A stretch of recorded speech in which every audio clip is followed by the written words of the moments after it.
Hello. Excuse me. Hello, hello. Hi. How is everyone doing? Uh, how's everyone doing? Am I here? Yes. And sound testing, sound testing, sounds good, right? Hello. Yes, it's good. Okay. All right. Let me get myself ready here with what are we gonna do?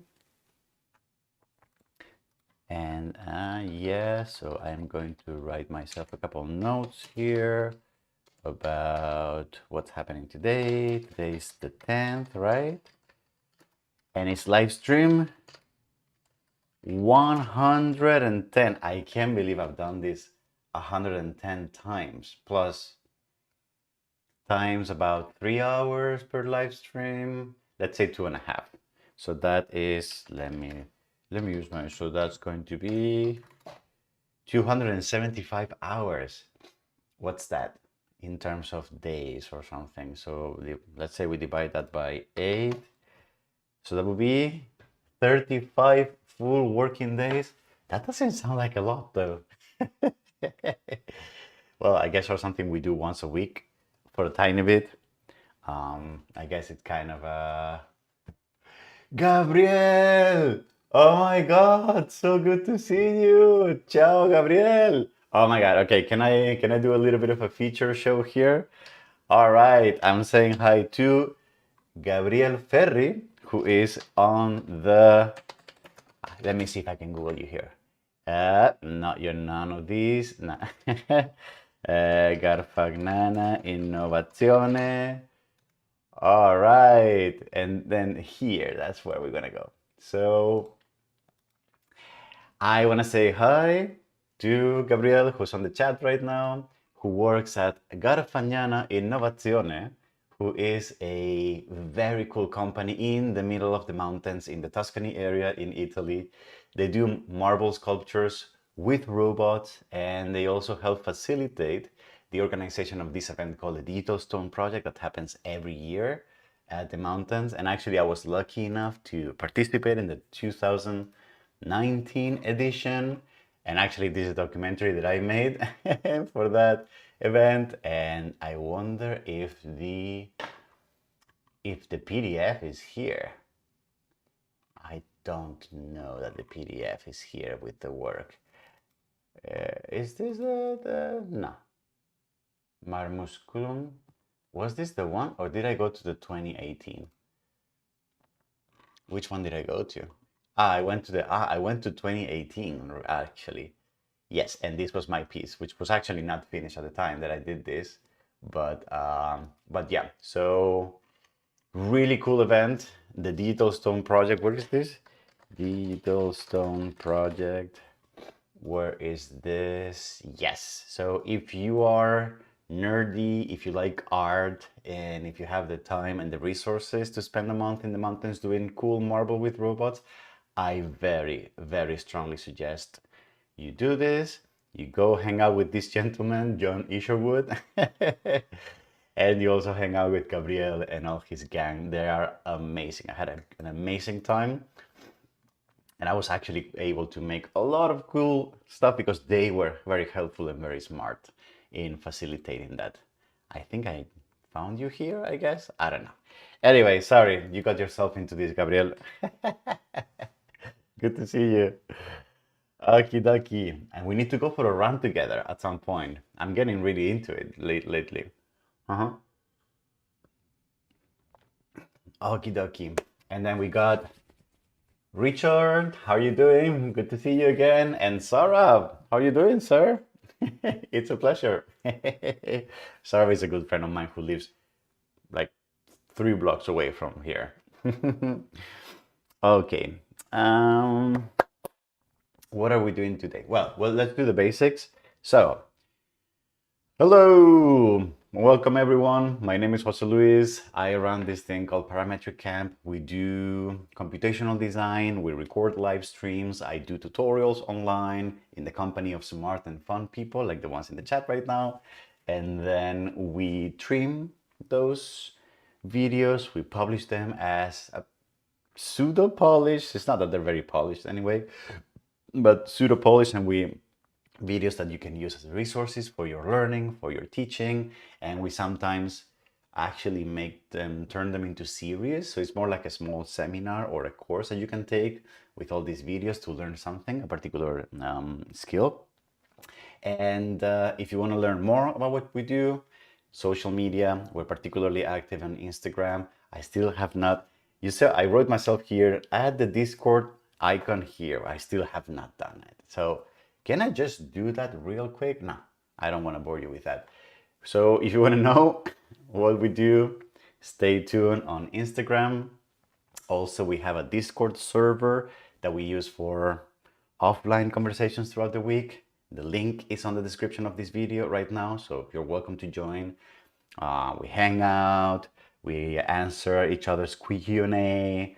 I get feedback from the videos. You can suggest topics for, and we actually just had a massive poll recently for what the community wants to see in terms of videos for this year 2023. So that was nice. And if you want to know or be more up to date about when we go live, in the description of this video, we have a Google Calendar link that you can subscribe to, and then the event will show up on your calendar whenever we go live. All right. Okay, cool. So what are we doing today? Let me pull a browser here so that I can show you. So what are we? Okay. So here, so we are live streaming right now.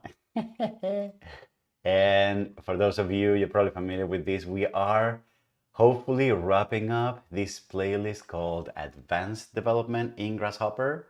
It's all about how do we do advanced things in Grasshopper, like scripting or like developing our own plugins, for example, right? And we've actually gotten pretty far right there. It's gotten kind of long, right? I guess, yeah, but there was a lot to cover, I think. Well, that's a lot of videos, actually.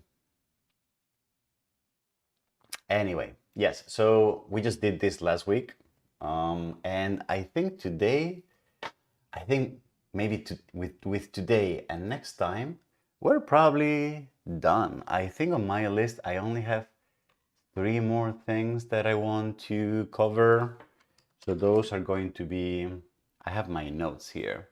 So you can see on the list I have here, I have testing, debugging. So advanced techniques for testing and debugging. We're going to do that today. And then I have an exercise here, which is basically just sit down and like port the whole plugin that we've done, and then publishing. So how do we do this? And I actually have to do some research for this because I'm not familiar with the new system so I'm familiar with Food for Rhino, but I'm not familiar with Jag. So how do we do that? We'll probably do some research here live on the channel, okay? So, and then this video, we already recorded a while ago. I have it on the back burner, I just need to publish it. So that's going to be great, which means we're basically 4 videos away from which we only have to record 3, which means like maybe between today and next week, we can get this done. That would be fantastic. That would be really, really nice. This one might be a long one, but I may just do a live stream where I just do it. I just crunch the code, and then the video that we record, I'm just showing it really, because I don't think I don't think it's worth just like making a video out of this really. Yes, and then after this, what I would like to do is going to be here, is going to be develop I'm going to call this temporarily the brain plugin for Grasshopper. And because if you remember, as part of our New Year resolutions, no, this is not what I wanted. As part of our New Year resolutions, we decided we were going to finish this course, do some algorithmic modeling challenges, kickstart the brain plugin. So that's going to be for OpenAI, but I also want to introduce other online machine learning tools. I'm looking at IBM Watson. I'm looking at Hugging Face or some Hugging Face model like Stable Diffusion, for example. That would be nice. And then, so this is what and then a Git course is going to happen very soon, and Rhino Insights. So that's going to be great, great, great, great, great. Yes. So we're here right now. Okay. All right. So, and then, so let's just get started. So testing and debugging, I guess. So testing and debugging, so we're going to do breakpoints, the state of a component, performance of a component, using a grasshopper workbench file for debugging, describe that unit testing is also possible, perhaps another playlist. Okay. So let's break this down. So how are we going to do this? So we're going to describe, yes. So for example, how I'm thinking about how I'm going to explain this in the video. So I guess the video is about advanced techniques for testing and debugging. So the first thing I would like to do is show breakpoints. So show breakpoints, for example. I think that's interesting, of course.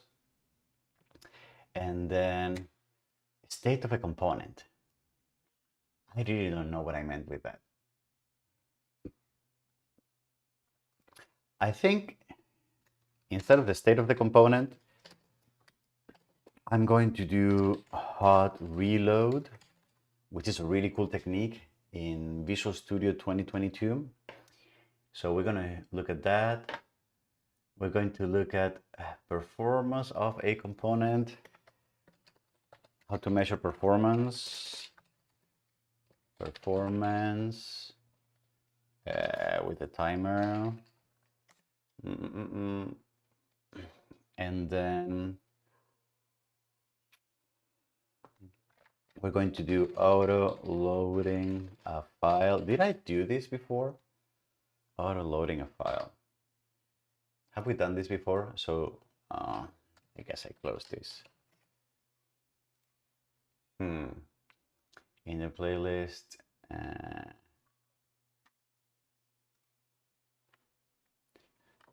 Debugging and developing. All right, yeah. Okay, so what is a grasshopper plugin development setup of a grasshopper plugin? So maybe I did this here. So nope, here we did this. We did this. The setup. We open blah blah blah. Look at how short my hair was. I need to, and my beard, I need to get a haircut big time. And then I'm assuming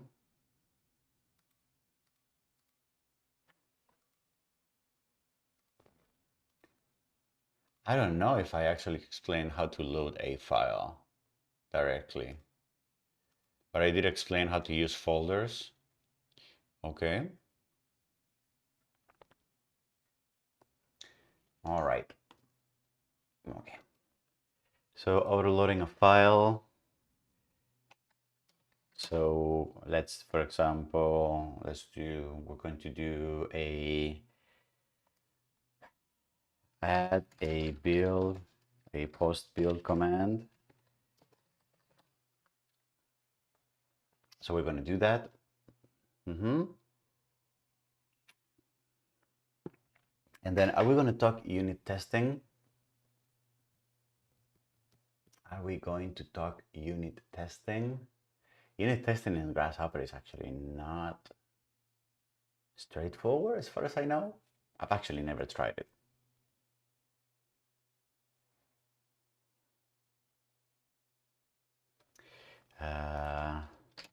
Rhino scripts. I think that should be good.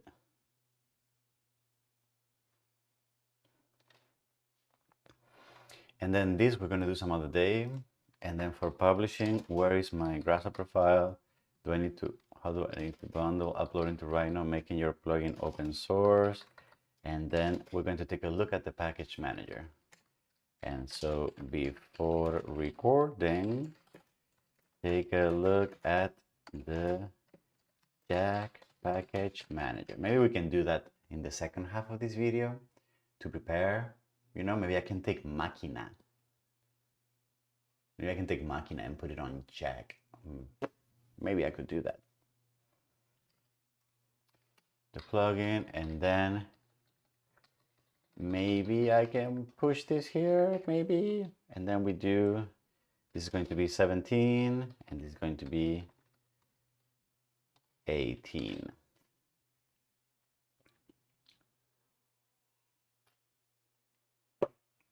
So maybe that's what we do today. How does that sound?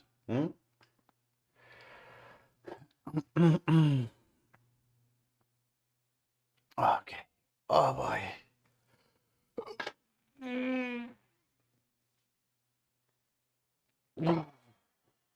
Oh. I'm a little tired today. Okay. Well, this sounds good to me. So I have the notes on my other screen. So I guess we can probably get started.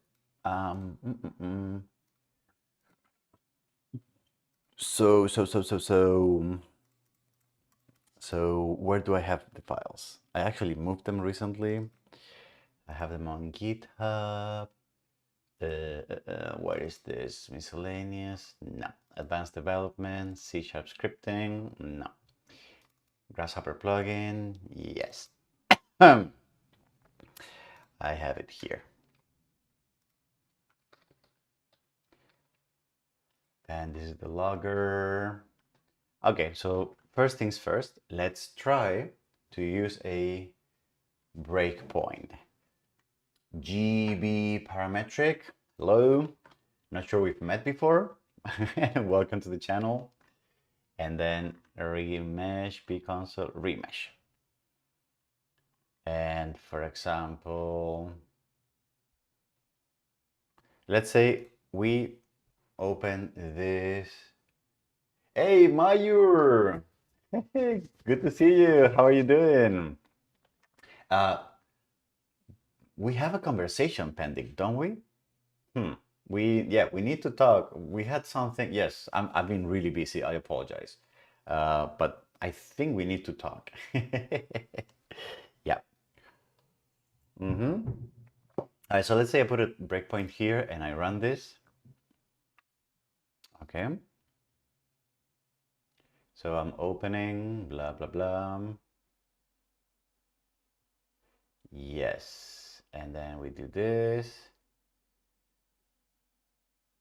Oh yeah, because I moved this. I moved this folder. Yes, so this is not non-existent. So I guess this is the folder now. So, all right, so sorry folks, I need to change the configuration, grasshopper, developer settings, this.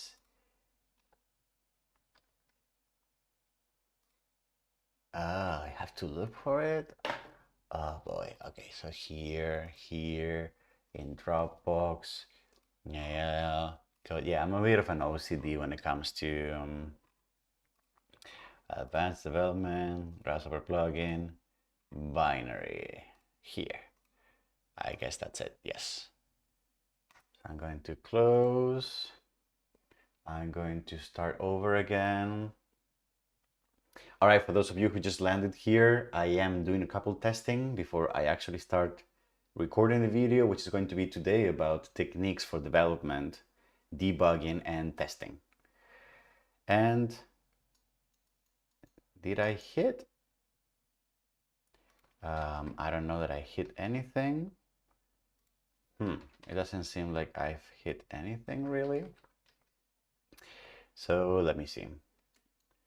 So let's say I have components here. Yes, open file. Yes, and I did hit the breakpoint, and I got remeshed, and I got an object, and then I can see, and then messages now, blah blah blah, and vertex count, and remeshed, and remesh, and you can see it's compact, it's true, vertex count, etc., etc. And because the last video we did was how to implement your own console, and we were doing remeshing, I guess that probably, I hope you're, I think that will relate real well, perhaps. So all right. So we're going to do that. And then we're going to continue. Okay. Okay, yes. And then I'm going to stop, and because I'm going to stop, this shuts down. Very, very good. Okay, so we're good.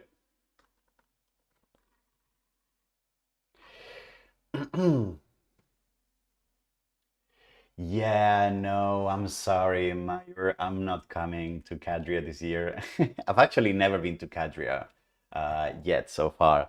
I have two papers or three papers. It's basically students of mine or collaborators of mine who have written papers on work that I have mentored or supervised, and they are presenting it next month. But unfortunately, I don't have the time or the bandwidth. It would have been super nice. What is it? Is it in Chennai, or where was it?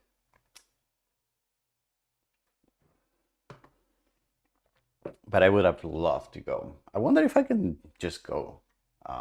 When is Cadria? Cadria, no. Cadria 2023. When was it? March 2023. What is the actual... And where was this? In Ahmedabad. Okay, so let's see. Google flights.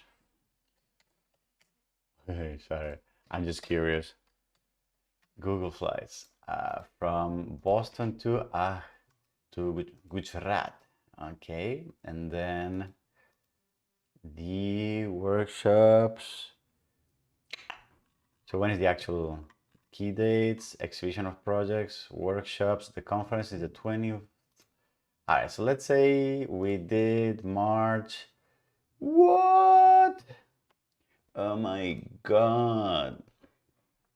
Let's say when there, it's like $1,300. Oh boy. Boston Logan, Indira Gandhi in Delhi. And then what if, all right, so what if we did Mumbai? Okay. Yeah, well, it's cheaper, but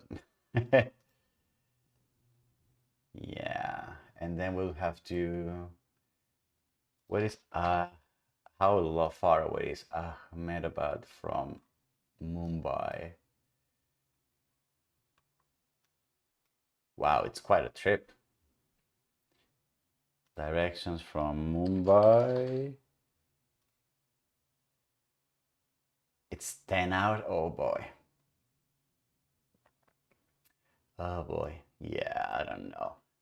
Feels like a lot, and I have to teach here. It's just, it's complicated. It's complicated. I don't think that's gonna work. No. All right.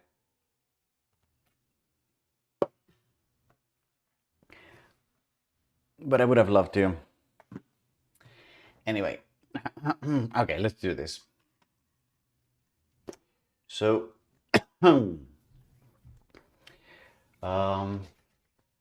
Akshay, any plans for Arduino projects in Rhino and Grasshopper? Well, it was not very popular on the poll that we conducted recently, so I don't think we're gonna do any of that this year. You know, and also honestly, like Arduino is kind of super straightforward in Grasshopper using Firefly. It's just really, really well done. So yeah, my student's wedding. Actually, the one time I've been to India was for a wedding. I was in Bangalore, in Bengaluru. I was in Bangalore for a friend's wedding. Yeah, I had a blast. It was so nice. And I also stopped in Sri Lanka and I was backpacking in Sri Lanka for a few days. That was incredible, like really, really beautiful. That area, that part of the world is just, it's like, it's magic. There's some magic to India, Sri Lanka, and the south, the whole southeast of Asia, south and southeast of Asia. Okay, so the video. Okay, so record introduction here. No, record introduction so that I can start right away with breakpoints. Let's do this. Okay.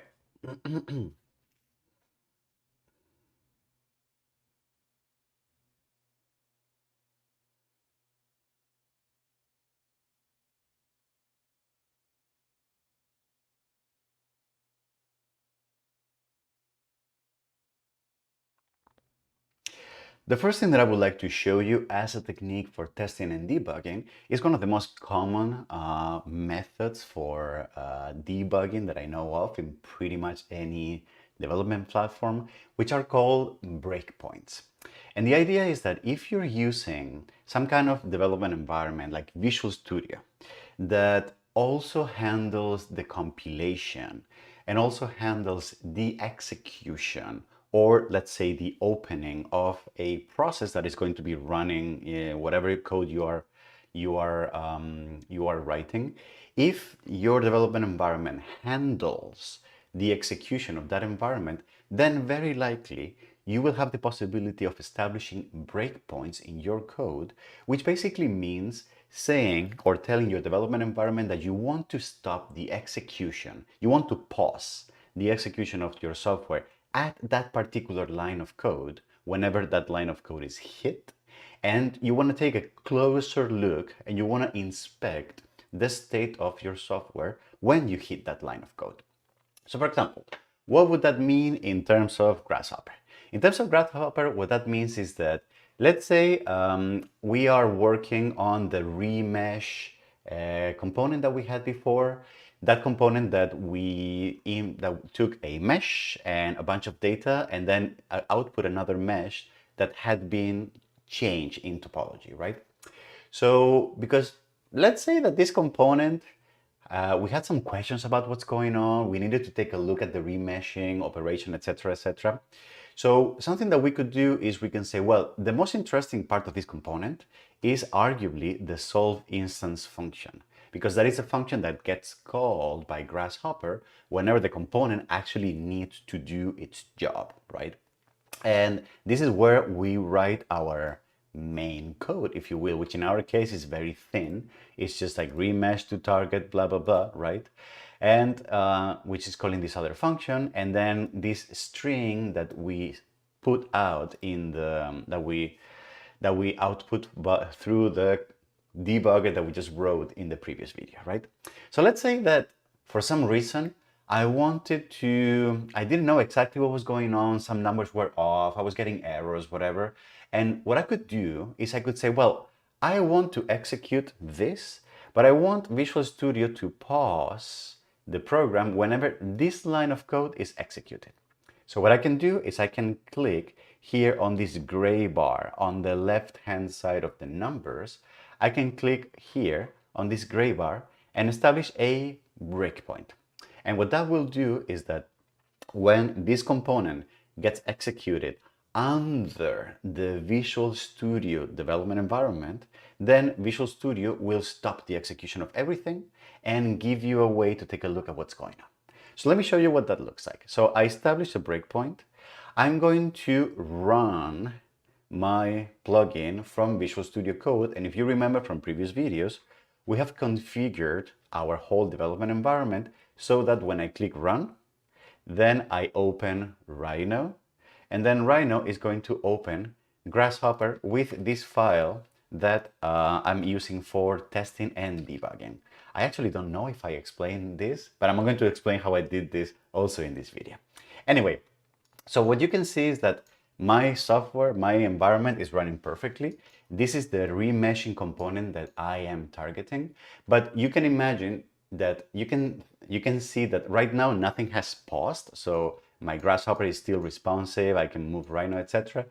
Because this component has not run ever. This component has not had the solve instance method call because it doesn't have any input data.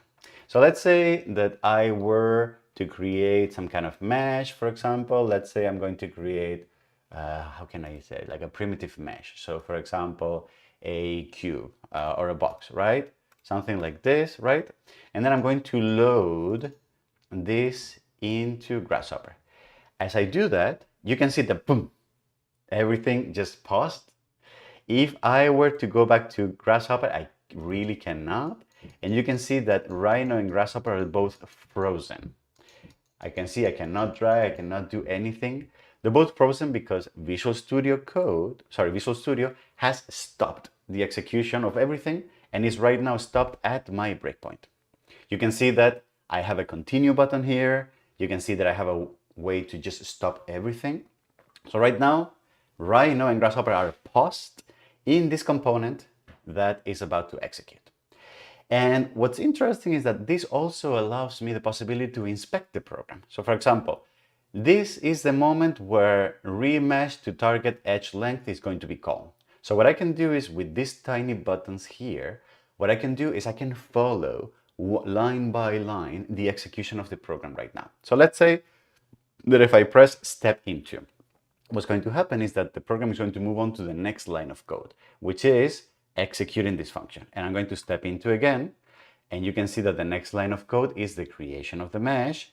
You can see that I can keep scrolling into, and then you can see that now I'm actually going to be doing the for loop 1, 2, 3, 4. Can you see how this happens? 6, 7, however many times, right? And then the program finished, the function finished, and we're back to the line of code that executed the function. And then I can step into again, and it will move on to the next line of code. All right? So this is a very, very useful thing so that you can keep track exactly of what is being called in whatever, and sometimes you pick up that the for loop is not working because the value is not, or whatever it is, etc., etc.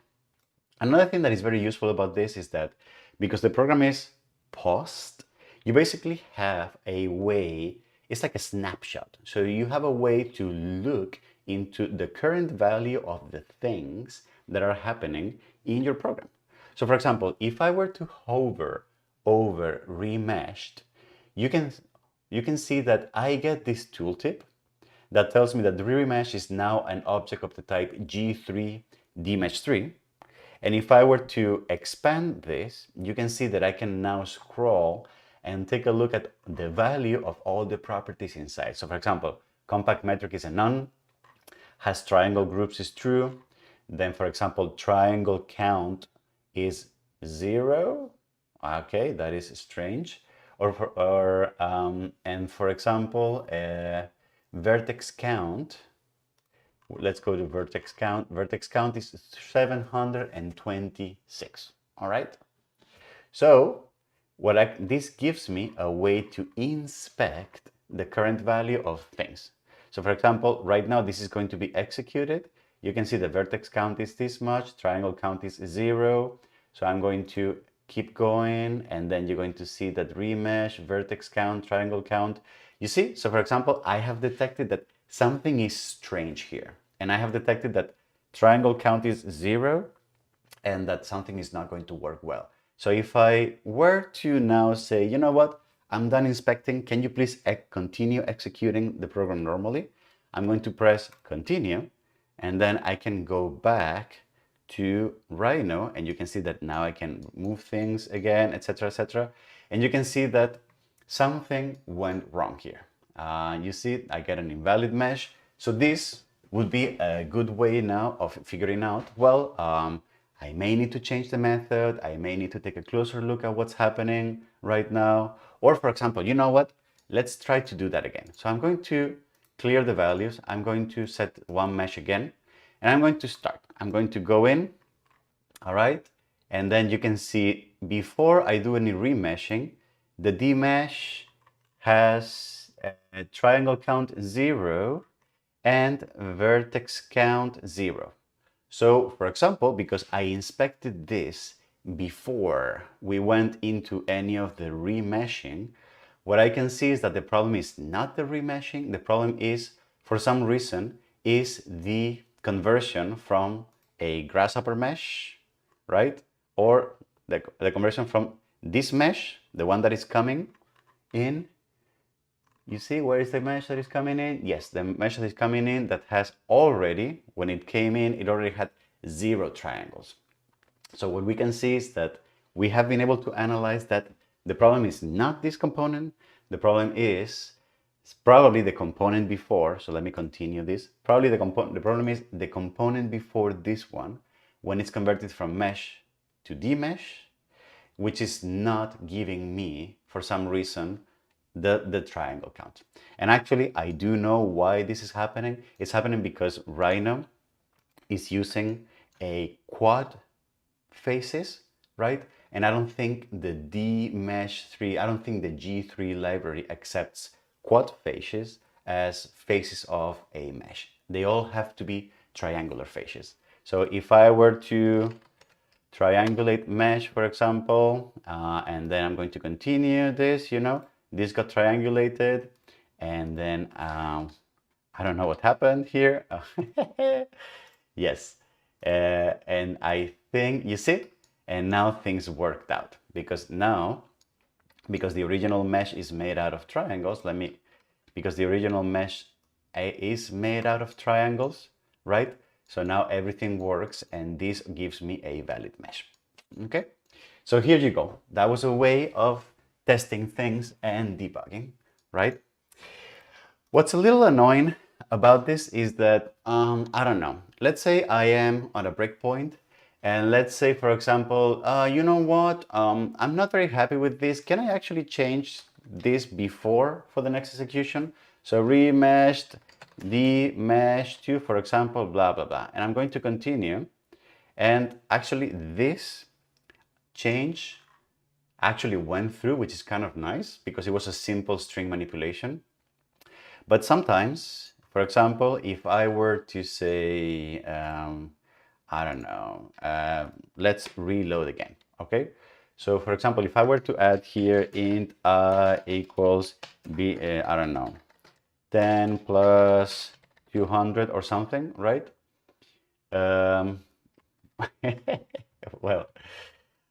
Well, I guess that also worked. Give me a second.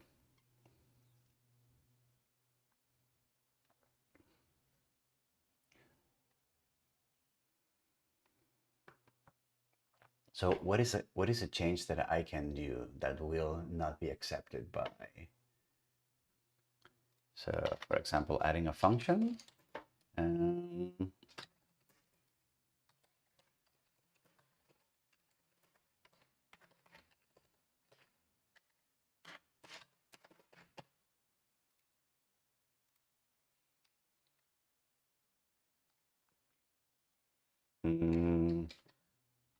P console, right line, add.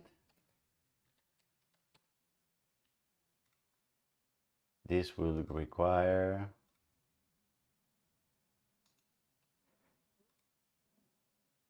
right. Because I don't have a string. Seriously. So this is good. Okay, so this is.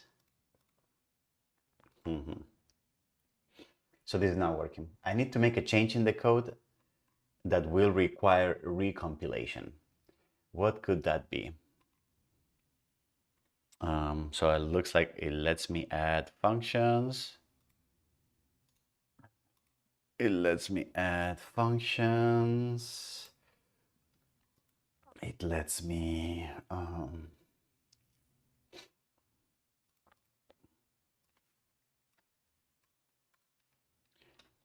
so maybe no.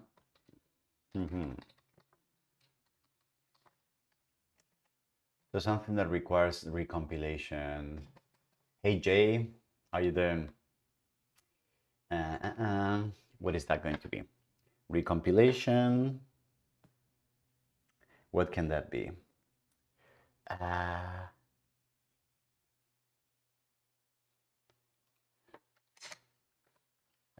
Remesh equals no. That should not be a problem, really.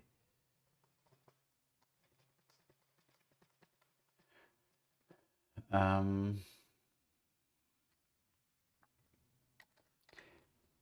don't know. Oh boy, what can we do? What can we do?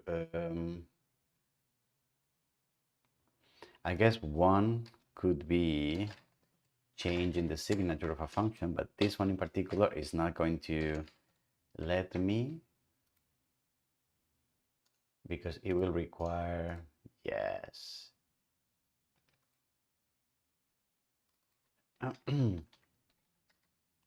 And for example, integer passes and integer string message, for example.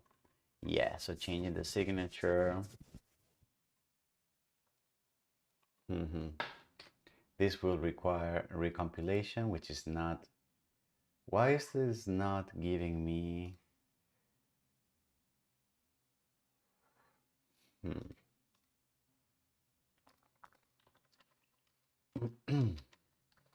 Okay.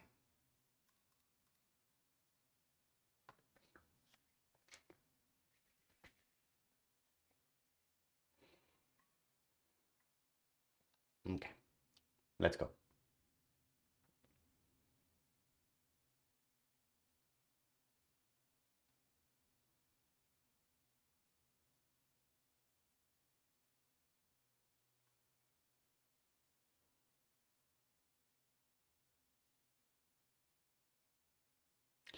Yes. So for example, let's say that you want to make some changes in the code.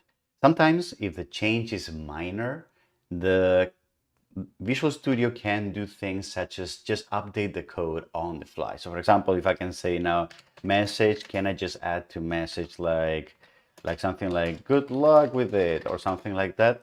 This will be accepted. So if I keep going, you can see that now I updated this and it's working fine. But if I try to reload again and I say, well, you know what?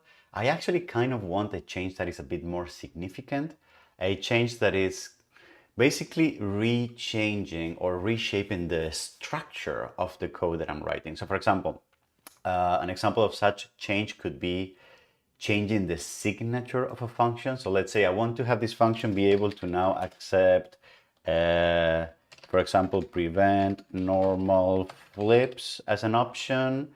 And then I want to use that here because I want to be able to customize that. You can see that my code is complaining here. We're not seeing the highlight, but basically what it's saying here is that it cannot keep going with this code. So for example, this would be true. It cannot keep going with this code unless it recompiles again. So if I try to go and continue, it says some edits were made which cannot be compiled, so execution cannot continue, etc., etc. So just either stop debugging and then start over again, right? And then everything goes well.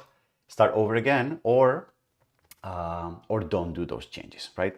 So when you want to make those more significant changes, basically, Visual Studio Code cannot allow doesn't allow you to do that because it needs to recompile things. Okay, so well, that is kind of a limitation depending on how you see it, but there is another technique that we can use to work around that, and that is that instead of using breakpoints, what we can do is we can use this thing called hot reloading. All right, let me show you what that looks like.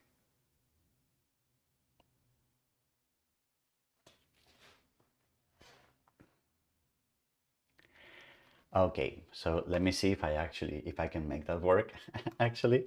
So I'm going to close this and I'm going to open Visual Studio, but Visual Studio 2022. And I'm going to, where am I? Open with Visual Studio 2022. Okay. So I'm going to, where are we? Mesh components, remesh. Yes. I'm going to do this.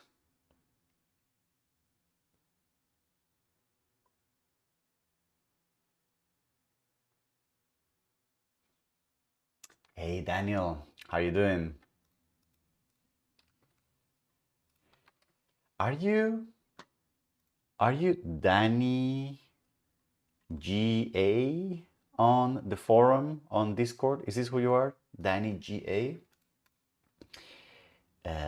So for example, let's say mesh, whatever, a box here, here, and here, yeah. And we load this here, and we had a breakpoint. All right, so this one is good. So, okay, so then we're going to continue. We're on a breakpoint, and then let's see, for example, I'm going to remove this, okay, and this is going to become true. And then what I need to do is I need to hot reload. I need to rebuild, always rebuild when update, rebuild. No.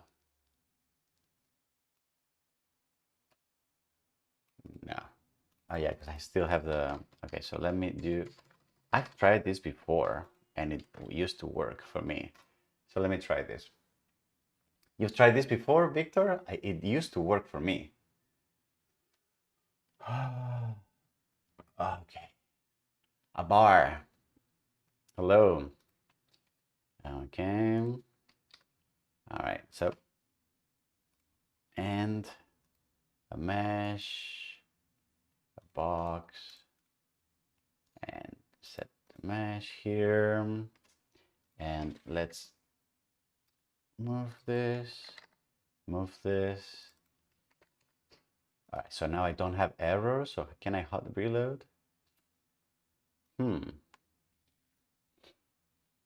So I'm going to save. Can apply, that needs to be rebuilt to apply. Continue editing. So I wonder if we can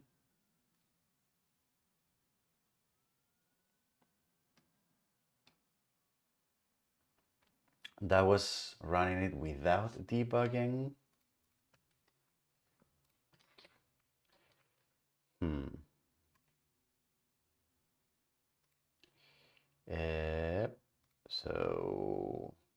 So what do we have now? Here, open the file. Yeah, so it's not hitting the breakpoint because I am not on debug mode. Settings, login when starting without debugging.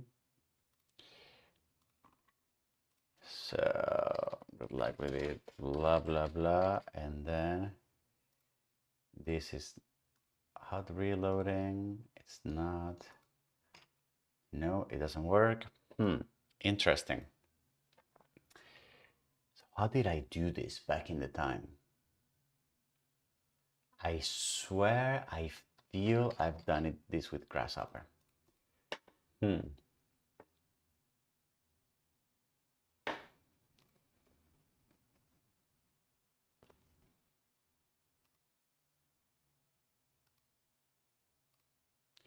Debug properties.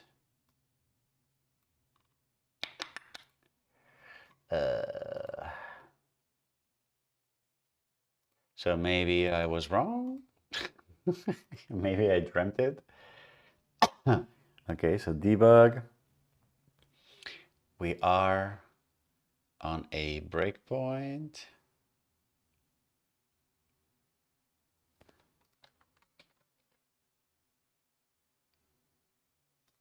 But maybe we don't have to be on a breakpoint. So we are here. We load the mesh. We are connected. Okay. So we continue, and then can I hot reload? All right. So I got ASD blah blah blah, and then now blah blah blah blah, and then hot reload. So I do this again, and the changes are here. So I guess you cannot hot reload while you're on a breakpoint. That's the deal breaker. So then what does that mean? It means that here I had Boolean prevent normal flips, and then we had this here, and then I just write here true, and then I can hot reload and cannot apply your changes. Boy. So same thing. It has to rebuild the thing, even if it's not on a breakpoint.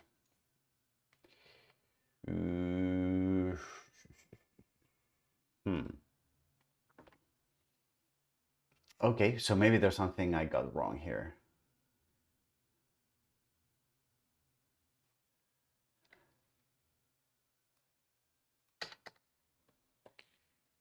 I guess it needs to be rebuilt to change the signatures. I cannot. Is it the player solution is close.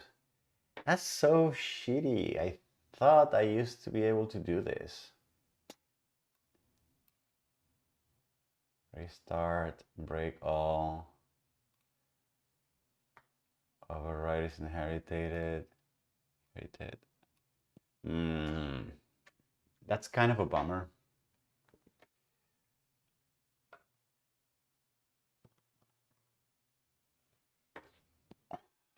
Okay. Well, I don't know. I guess I got myself into problems. Okay. So I'm gonna stop debugging. And I guess I need to recompile.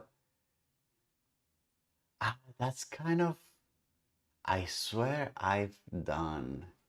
So for example, let's say that I'm working here. All right, and I make like a new, where are we? Yes. And I make like a new item, a new grasshopper, empty grasshopper foo component, okay? And then the component just sets nothing. So can I reload?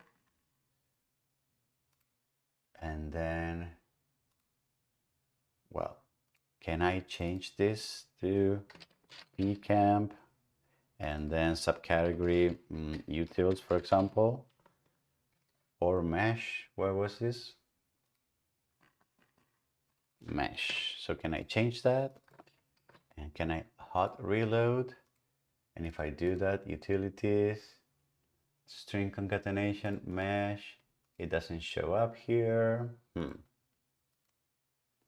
Yeah, because it's just the way Grasshopper works. It just loads everything on startup. Like I don't think it's gonna. Oh well.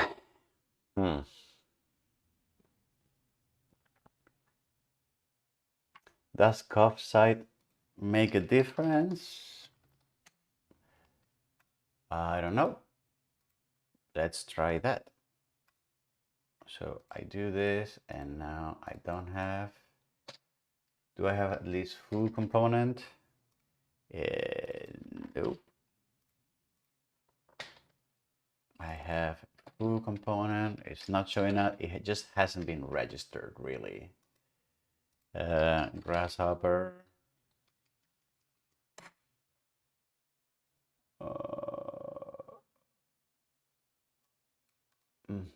Grasshopper developer settings.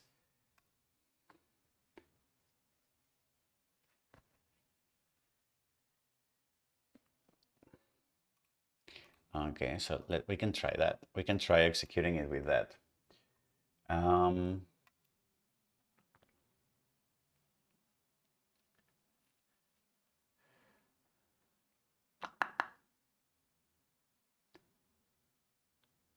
Okay, so that's going to be in pcamp. Now I have foo component, and I guess now, for example,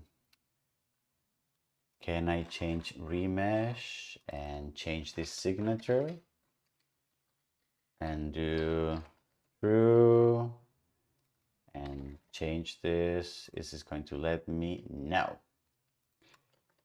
Won't let me do it.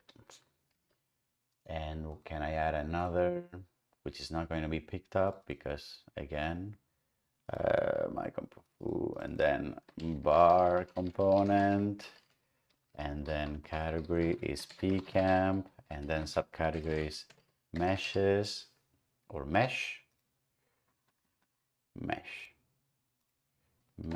and I save this and I hot reload, and it's not going to show up here because that registers at the beginning of the execution of Grasshopper. It doesn't really make a difference. Nope. Nope. Okay, well, that sucks. What a failure. I swear I've done this in the past. Somehow.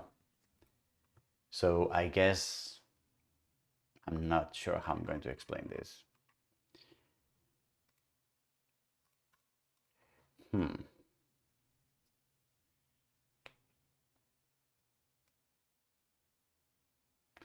Because that's basically the same thing as then having a breakpoint. It's not that different anyway.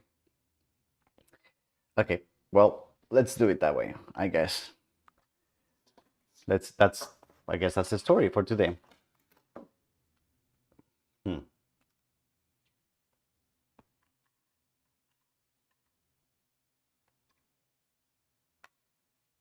All right, so let's keep recording then.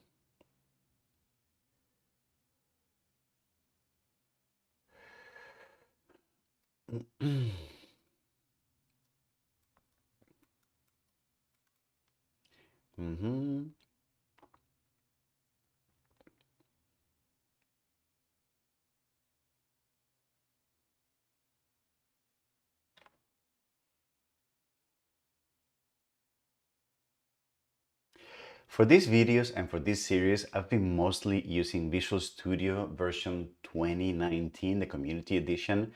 But actually, if you download the latest version as of the recording of this video, which is 2022, then you will find that this version actually has this new feature called Hot Reload, and that is actually quite cool. So if I open now the project with version 2022, and then we go back to the remesh file that we were working on, you will see that there's something that I can do here now, which is I'm going to run the project under Visual Studio. So I'm going to open Rhino, I'm going to load this mesh, etc., right? And then, and then I'm going to open, oh, what happened here? Let me take a look at what's going on here.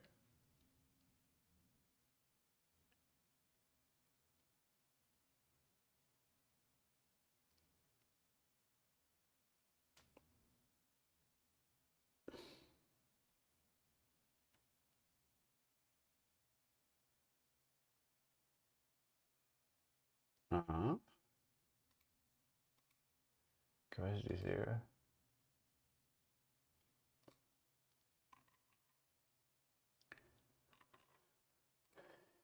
Where is nodes defined?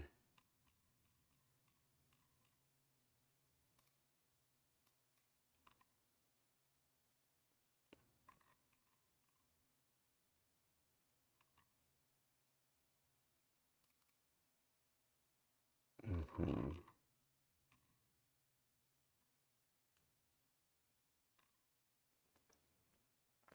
Oh boy, why am I getting these problems here? Okay, so if nodes length equals 0, then return. I guess this is count, right? Okay. Okay.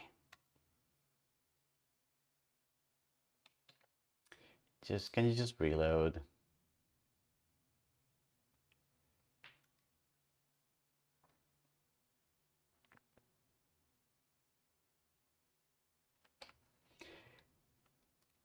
Okay.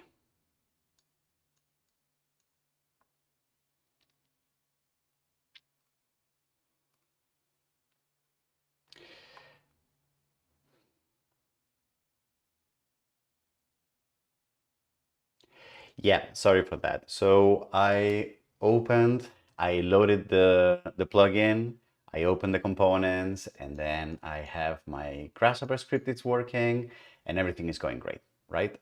So one thing that's interesting about Visual Studio 2022 is that it's had this feature here called hot reload. What that means is that I can do also small changes to the code, which then I can push directly and have updated in whichever instance of the software that is managed by Visual Studio is running. So for example, let's say that I want to say message, I want to include, for example, I want to add like, for example, another message saying, this was great, right? And I want to push that. So what I can do is I can click here on hot reload, and what that will do is that it will automatically update the code that is already running, so I don't have to open and close Rhino again. And you can see that if I make, for example, any changes, so for example, clear the values and then let me load the mesh again, right? So you can see that now the update is giving me the correct changes that I've made here in the component, right? Which is great. So as for the issue that I was discussing before, so remember how we made changes here that were structural? So what I can do is I can now change this and revert it back to not having that signature change. But as I was recording this video, for some reason, I thought this was a possibility. I swear I remember making deep changes in the code and being able to hot reload them, but I'm finding that I can't do this for this reason, for some reason. So if you're watching this video and you know why this is happening, because I swear I remember doing this, maybe I'm wrong, but if you're watching this video and you know why this is happening, please leave us a comment in this video. And if I have remembered why or how to do this, and if I have remembered in the future after I record this video, there will be a link popping out in a card here on the top left corner or in the description, linking to a video where I explain what the issue was and how to fix it. Okay, so yeah, so for now I think deeper, more meaningful changes need to go through the process of recompilation and restarting Rhino. Okay, sorry about that. Beautiful. So we've seen breakpoints, we've seen hot reload. What else could we use as a way to figure it out and debugging and improving our code? One thing that we can take a look at is how to measure performance in our code. Let's take a look at what that looks like.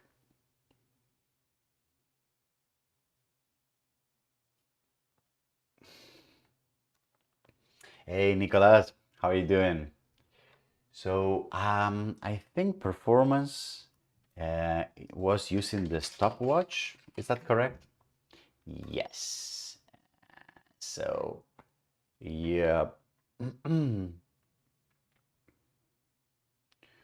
So let's say, for example, let's say var timer is equal new stopwatch. And do I have system diagnostics here? I do now, I guess, right? And then what I can do is I can say timer start, all right? And then I can do here timer stop, and then compute it in, and then I can say, for example, timer elapsed milliseconds, and then let's hot reload this, and then let's show, let's open components here, compute it in 2033. Okay, that's good, we like that. So no template, clear values, and reset.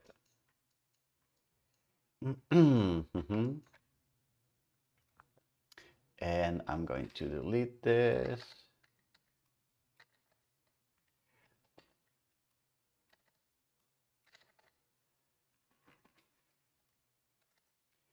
Okay, I'm gonna hot reload. Yes. All right. So let's do this.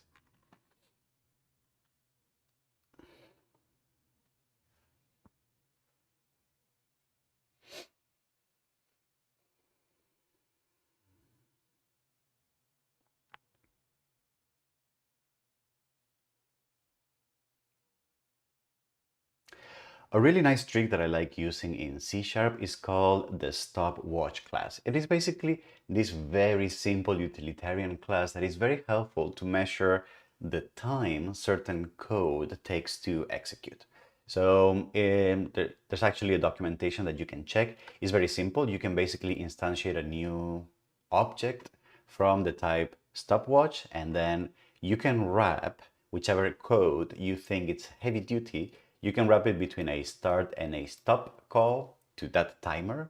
And then once you do that, then you can read how much time has elapsed from that object and print it to the console, use it somewhere else. So for example, right now I have Rhino and Grasshopper open.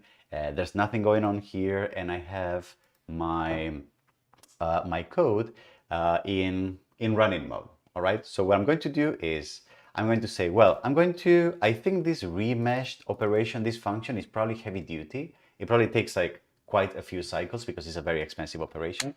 So what I'm going to do is I'm going to define here a variable of the time stopwatch. All right. Then I'm going to call timer, and it's going to be a new instance of stopwatch.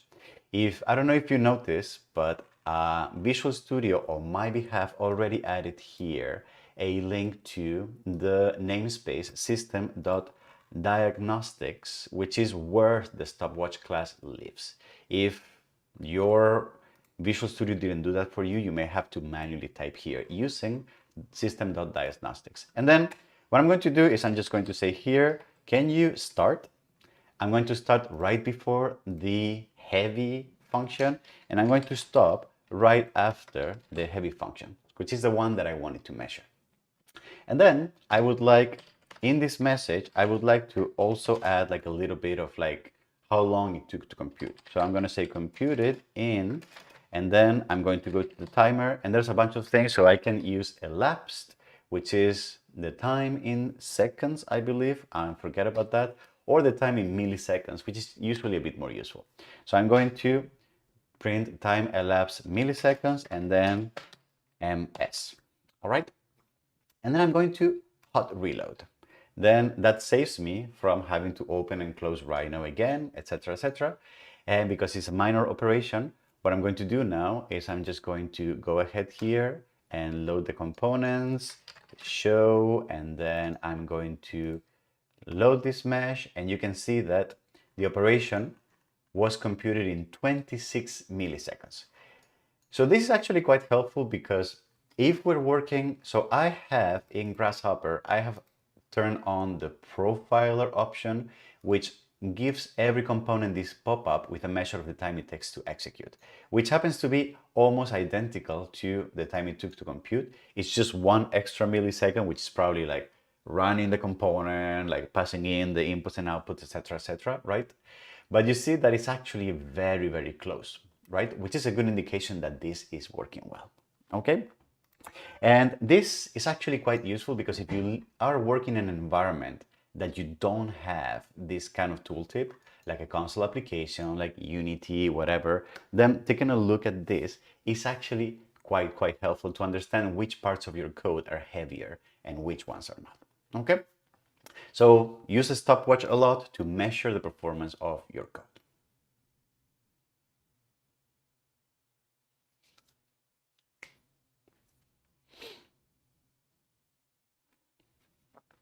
And now we need to go over the post build commands. And how am I going to do that? So where do I have that? Do I have it in here? No, I don't have it in here. Do I have it in the solution space?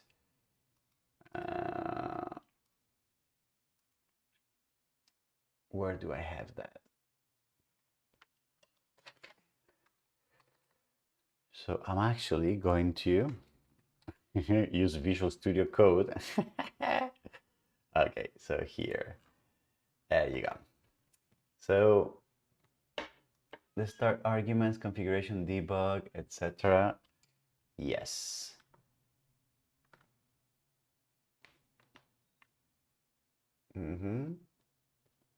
Which I guess when you start a plugin project, that already comes out of the box. Have I explained? Does anyone remember if I have explained how to do this in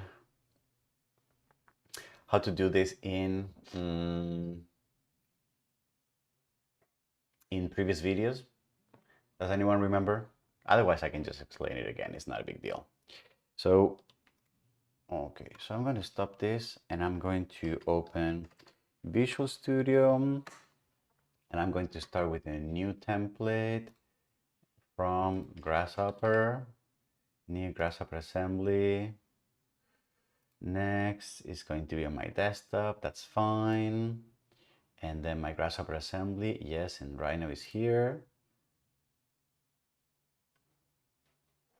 And if I load this, it opens Rhino, correct? And it opens Rhino because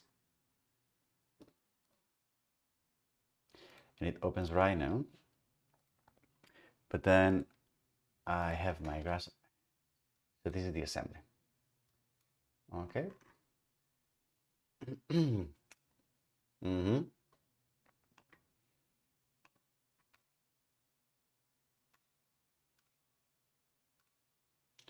Okay, I'm going to delete this. So maybe I want to do that. And I want to show what that looks like.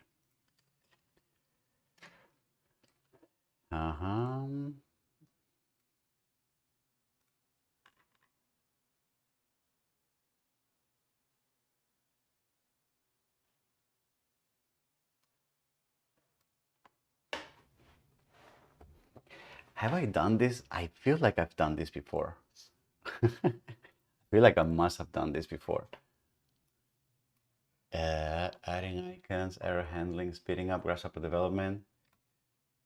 Have I not done this here? The resource generator. Yes, I've done it here. It has like the PNG closely a property debug. Yes, I did it here. This call to Rhino, adding a set of inside of Grasshopper. Yeah, I think I did it in the previous video. Or as like to save this as the okay, so I'm not going to explain that after the fact. So for example, two please differently here. I'm going to Grasshopper and not instance. I'm going to call. Yeah.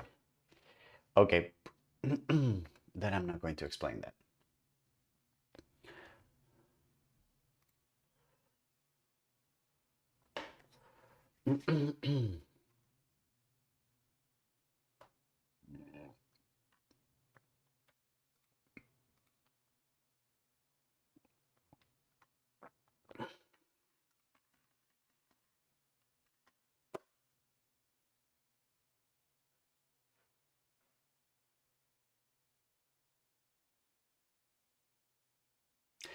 And the last thing that I wanted to explain was, if you have noticed when I'm loading, when I start a project from my plugin, what I have configured Visual Studio to do is to open Rhino automatically, but also to open Grasshopper and to open it with this particular file that I have on my desktop and that I keep using over and over for debugging. It's basically a file that has all the components. It has one instance of all the components that I am developing, right? So this helps me do this very fast, because otherwise every time I would click execute, I would have to open Rhino manually, I would have to open Grasshopper manually, I would have to find the file, etc., etc. So it turns out that the way to do that is by going to the CS project file and then making sure that you add here in the start arguments, when you open Rhino, start a script that opens Grasshopper and that opens a particular file that is living on your desktop or whichever. I was going to explain this, but I just realized that I have forgotten that I had explained this in a previous video when I was explaining how to streamline Grasshopper development. So I'm not going to go over again. There's going to be a link popping up on a card here in the corner to this video if you want to learn more about how to streamline and how to connect the dots and open up your Grasshopper definition automatically. Okay, beautiful. Well, with that, I think these are the few tips that I wanted to give you for development, debugging, and testing your code when you're developing Grasshopper components. I hope that is useful. And then I think at this point, you have most of the basics covered. We know how to write code, how to develop it, how to debug it. I think what I would like to do next in my next video is probably give you some pointers about, once you have your fantastic Grasshopper plugin developed, how to actually just push it out the door, how to make it available for people out there in the wild. Okay, so let's take a look at that in the next video. And in the meantime, if you found this useful, maybe like it, subtract it, pushy, all those buttons, or just say hi in the comments. That was also pretty good. Thank you very much, and see you on the next video. Bye bye.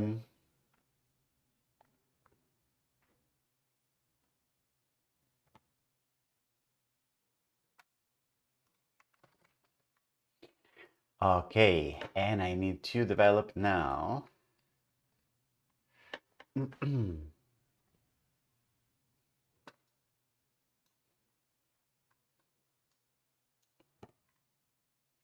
So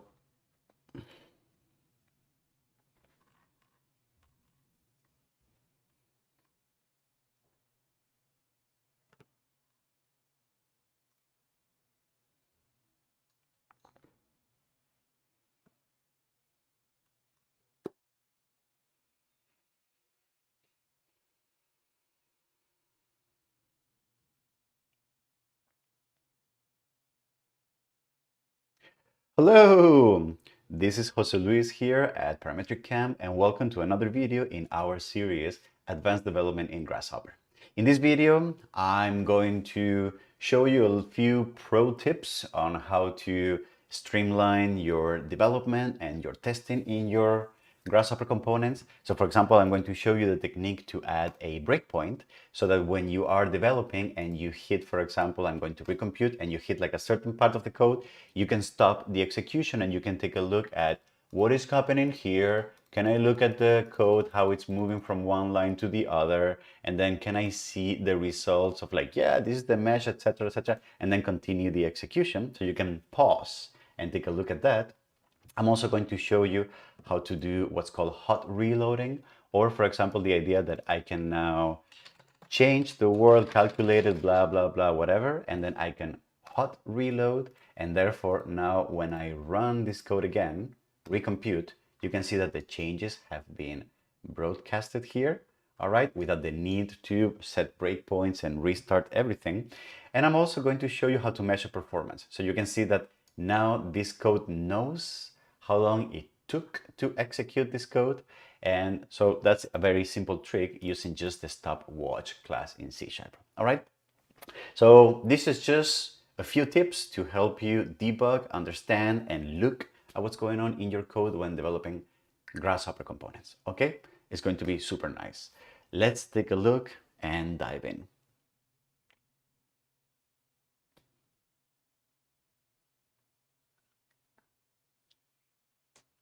Cody? Is that the Cody Glenn? Good to see you, man. How are you doing? Long time no see. That was very good to see you. Okay, folks, I'm going to take a 1-minute bio break, and then we're gonna come back and we're gonna take a look at Jack or Yak. I don't know how to pronounce that. The package manager in Rhino, which I have never used. So this is going to be more of a research video, figure out how it works, and then if we have time, we'll record the video, and if we don't have time, we just record the video next week. Okay? Give me one moment. I'll be right back.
All right.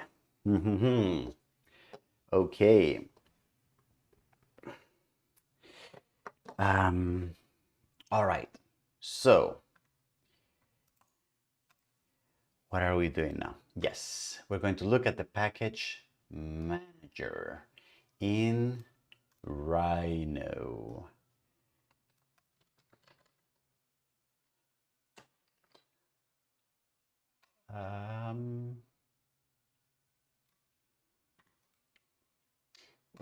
I'm going to start. I'm going to close all the tabs. Sorry, what is this? I'm going to close all the tabs, the plugin, speeding things up. This, all right, so Rhino package manager, Yak.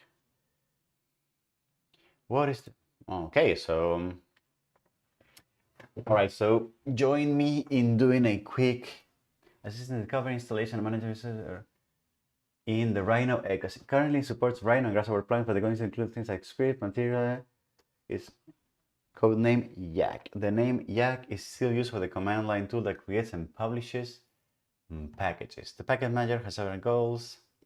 Make it easier.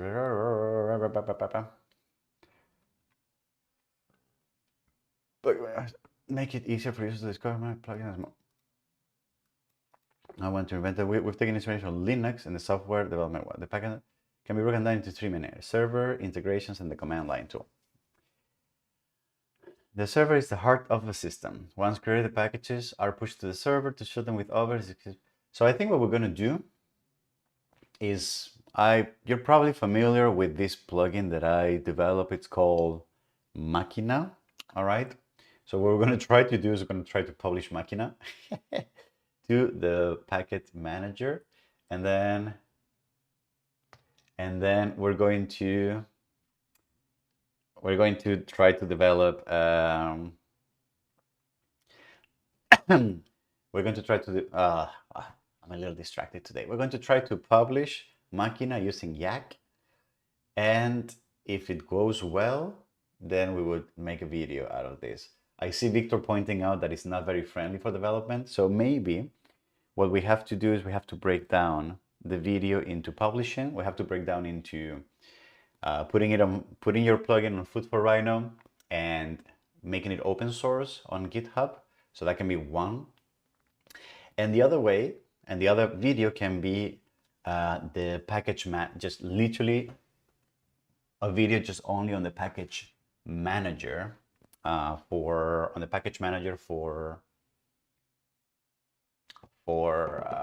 Rhino. So we're gonna try that right now. In addition, this is the server info. We get a version. Okay, supports file folder-based custom package repositories. Oh boy.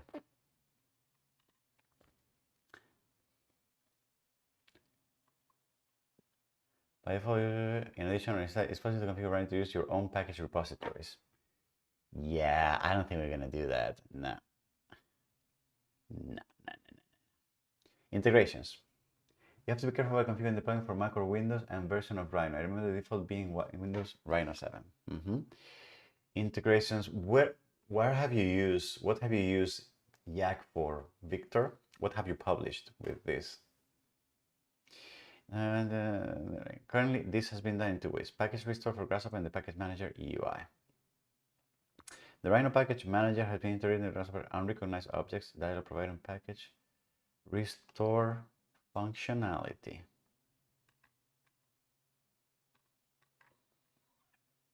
All right.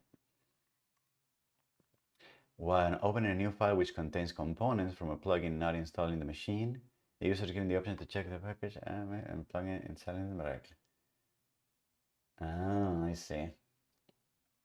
Robots extended? What is that? Have I seen that?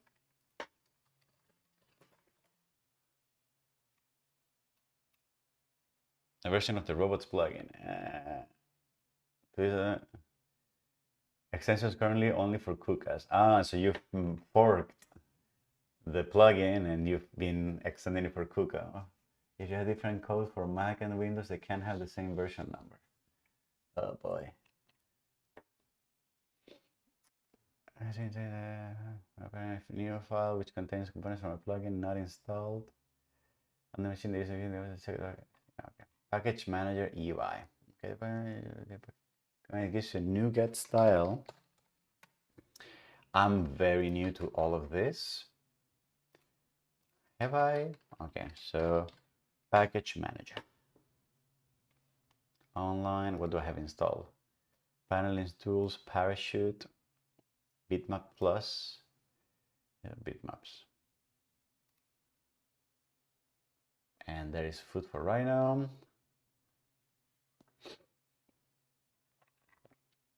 Okay.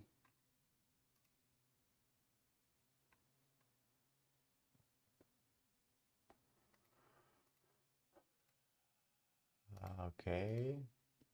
We can probably upgrade. Yes, why not? Version, install version. Yes. Restart right now. Okay. Fine, whatever. So we got the package manager.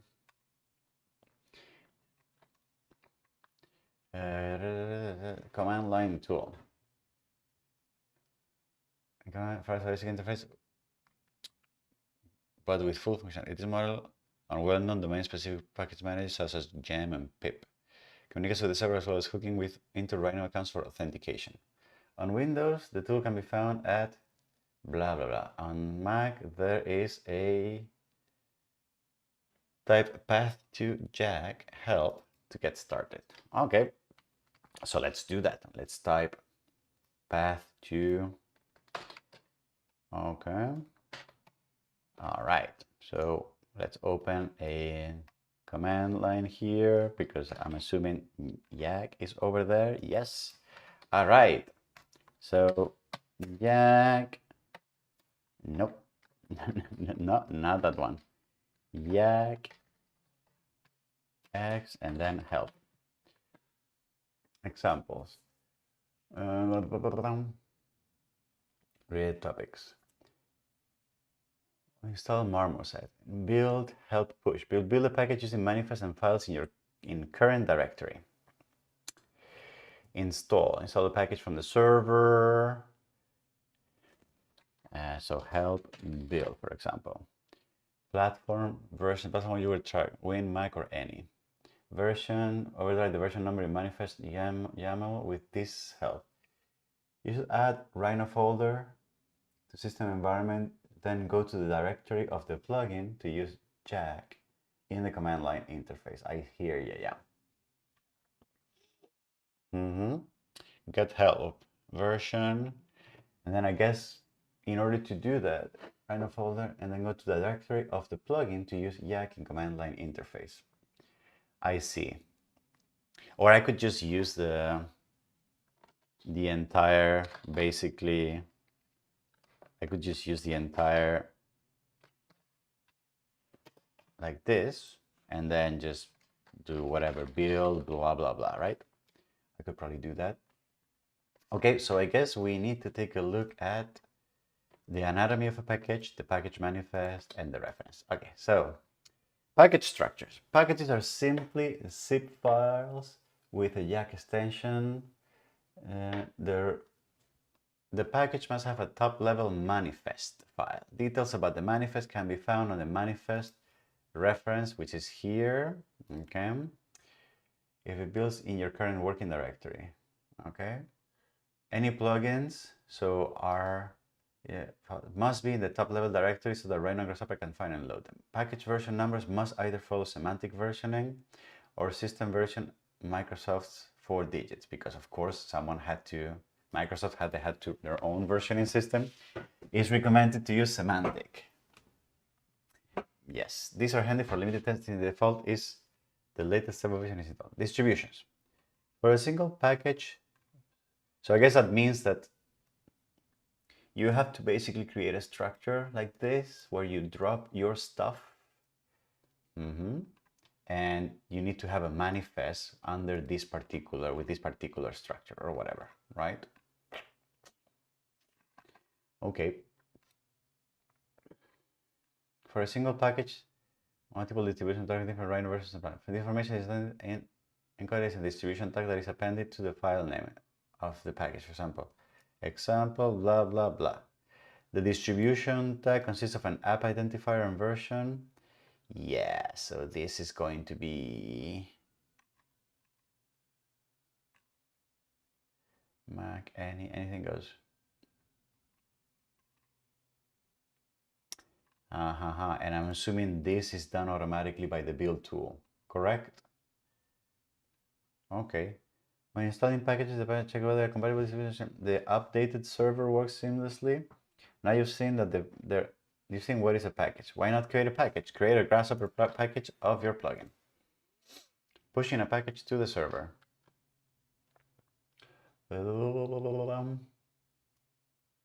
Well, I have to look at the manifest. Require name, version, authors, description, and then URL. Name, the short name describing the package, preferably version, 4-digit numbers low since version placeholder. Okay, so version, authors, description. I always use any, and incompatibility is just a feature log.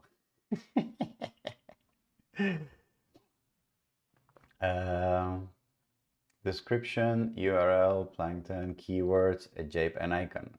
This should be a small 64 by 50, and it has to be either a PNG or a JPEG. Icon URL replaced by the icon attribute. And that should probably be somewhere on the, hola Andres, somewhere on the Okay. Pushing a package to the server, and then you have all of this here, which is probably going to be a pain in the ass, correct? The command line interface.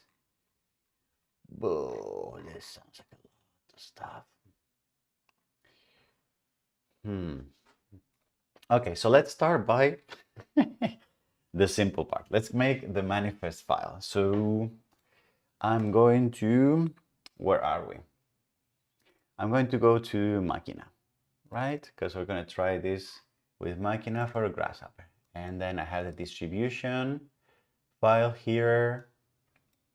So let's say that we make a package. Let's say we do jack package, for example. And then we say, well, here we need to have a, so I'm going to open an administrator here, and I'm going to touch this file. Okay, so I'm going to create this file here, and then you can see that I basically created the manifest file, and then I am going to copy from the manifest file the example. So name name Machina version, for example, 8.8.12, authors Jose Luis Garcia del Castillo y Lopez. The Machina community who have pushed here a lot.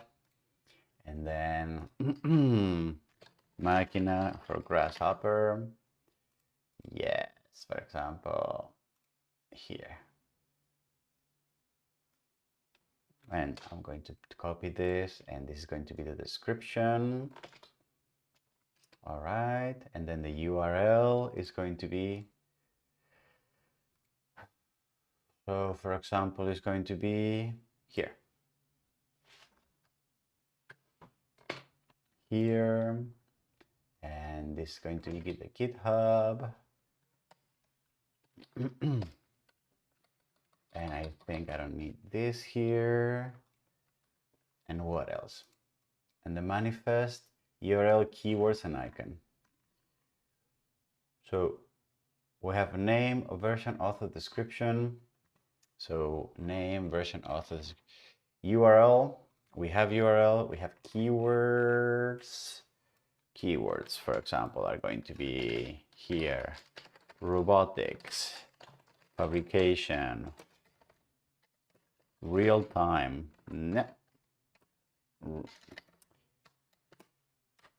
real time.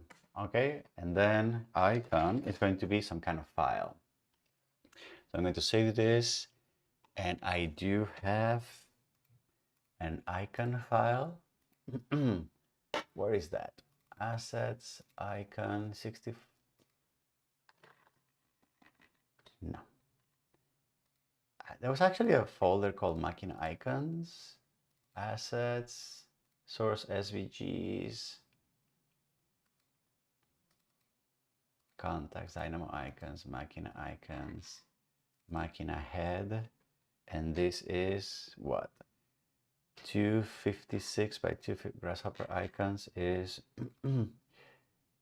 24 by 24. Okay, so generic icons is going to be Machina Head, and I'm going to copy this here into grasshopper nightly, and I'm going to call this Machina logo, and I'm going to resize this to 64 by 64. Okay, and then I'm going to resize this. I'm going to resize this. Where are we? Batch, resize, and then I want pixel 64 by 64. Beautiful. And then Okay, 64 by 64. Beautiful. Okay, so we got the icon, we got the manifest. Oops, sorry. We need to copy this name here. The icon, does it need to be? No, it can just be the name, the flat name. Okay, so that's going to be that. So we now have the manifest. I think it's working. Now we need to actually load in here some miscellaneous, which is going to be the README and the license. So those I'm going to copy from here, for example. Distribution, Jack package. The license is whatever, MIT license. And then the README is máquina for...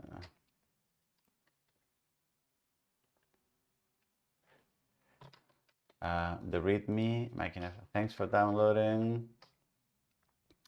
And then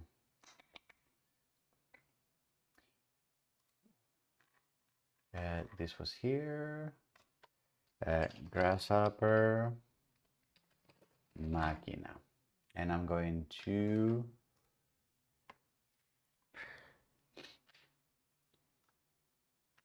okay, and I'm just going to make it here.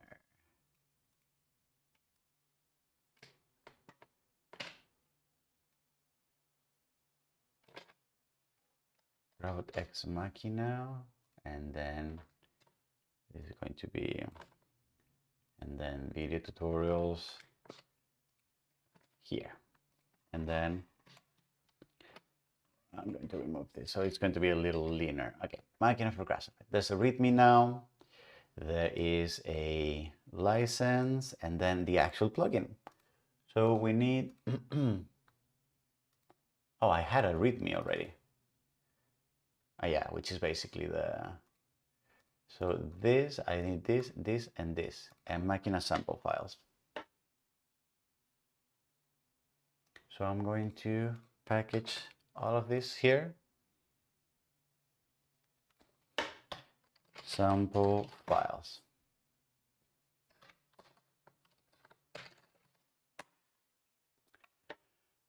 Okay, so that should work.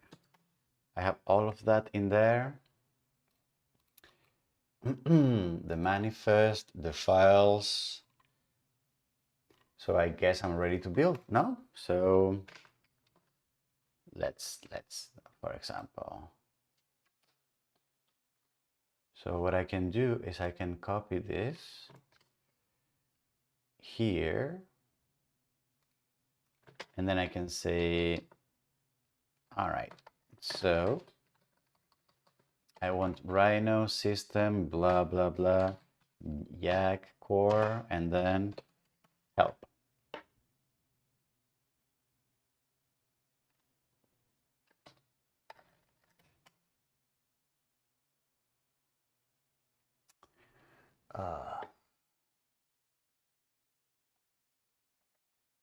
Because I cannot execute that, can I? Oh, this is so lame.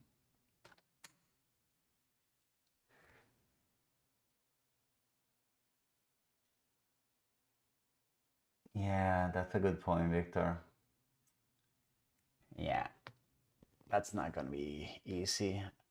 And also, I don't want to add Rhino to my path. Can I open a command prompt? And can I do this? Can I do this? And then yak.x. Yes. Yeah, that's what I expected. Why isn't stupid?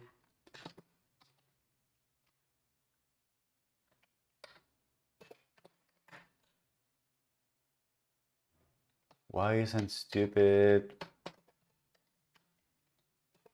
PowerShell letting me do this?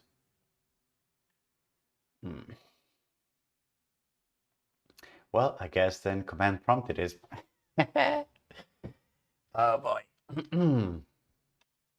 Okay, which means that I need to go here. So I need to go here.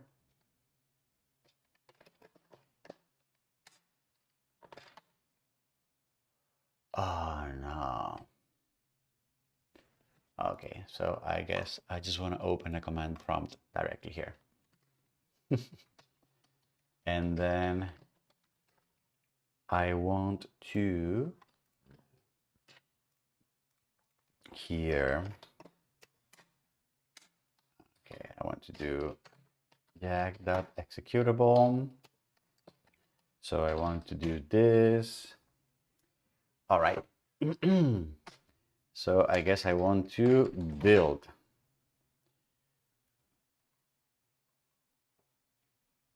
Building package from contents of blah, blah, blah. Found manifest, blah, version machina, sample files, WebSocket sharp. And I did get this, which is basically a zip file, correct? So I can just, no, I can just open with,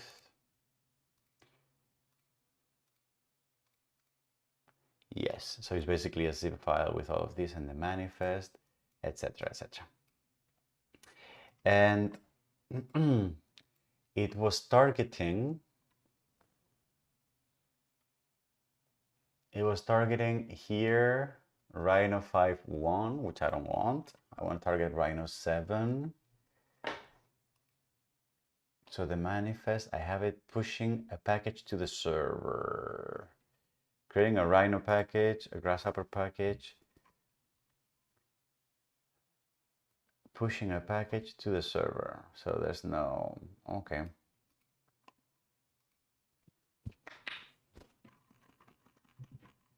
Command line tool reference, build options. Okay, so let's say build help. Jack help build version.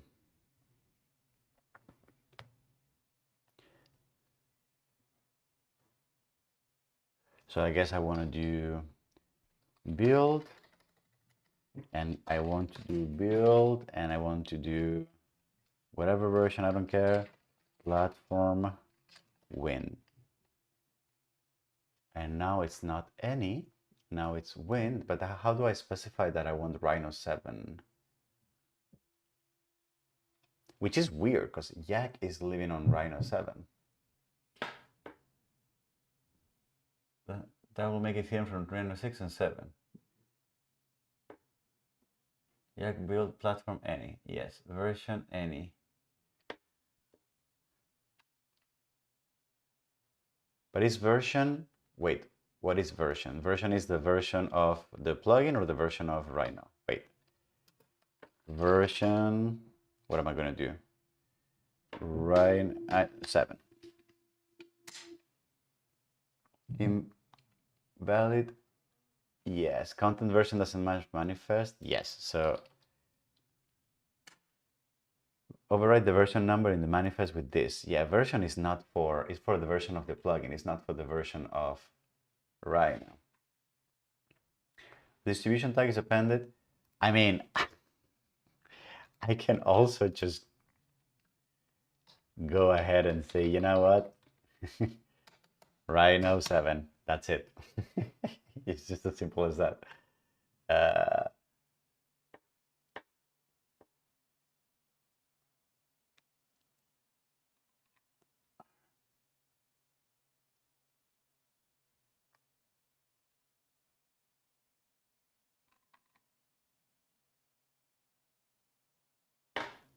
Add the platform argument.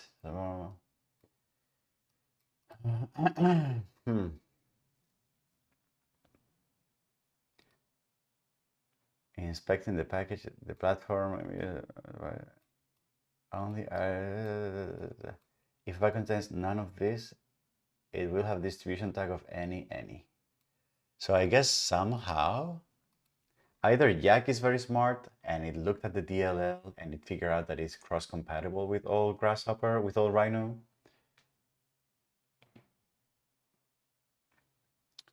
So it's either that or you're using GitHub Actions to push. That's very nice. So what's installing login? Okay. List, login, push, search. All right. So pushing a package to the server. Authentication. You need to authorize Jack command line tool using your Rhino account. Okay. My Rhino account. All right. So then let's authenticate.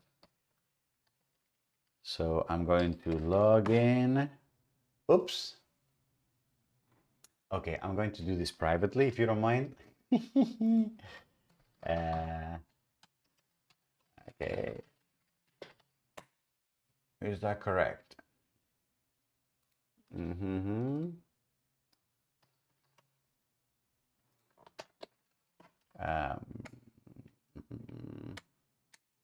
Okay, I am.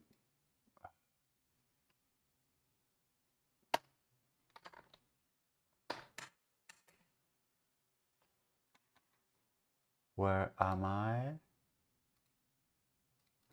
I don't even know. Yes.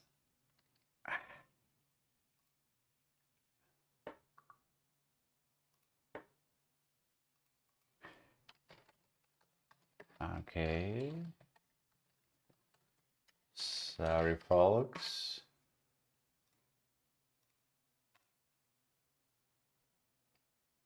Okay. Authorization was complete. Okay, so that was complete. So now I am logged in as blah, blah, blah. Verify your identity, your primary email. Once you exit the browser window will close itself just as storage on your computer. Blah, blah. Sorry for don't be surprised that you're going to log in after 30 days. So push. All right. And then I'm going to do this and I'm going to push and I'm going to push. What am I going to push? The máquina, this one here.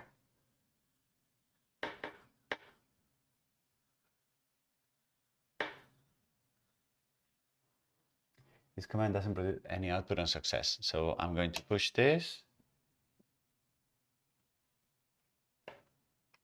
Did it work? Okay. If it's your first time, why not try pushing to the test server first?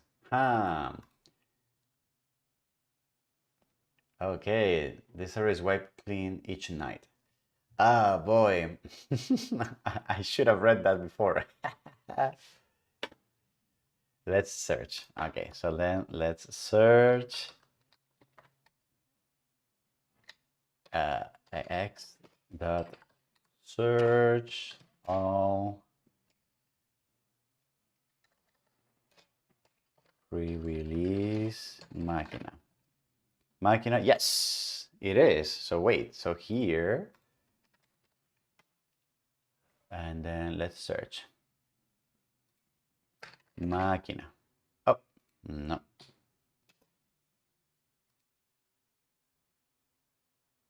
Okay, máquina. Woohoo! We just pushed it. Okay, that was not so bad. Include pre-releases, whatever. Is there any way to fire on that version? I use GitHub Actions to push updates, so I kind of forgot the comment. But I remember if you define a Rust, yeah, I think you're probably right. It's probably better to just leave it open, and if it fails, then, you know, feature request.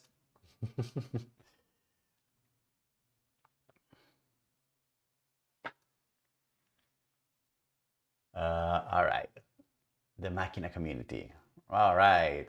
I like this. So we push this, and it's pushed with a lowercase. That's not cool. Can I take it down? Ba, ba, ba, ba. Use the jank command. Here, please email will once the name can no longer be used. Oh no no no no no.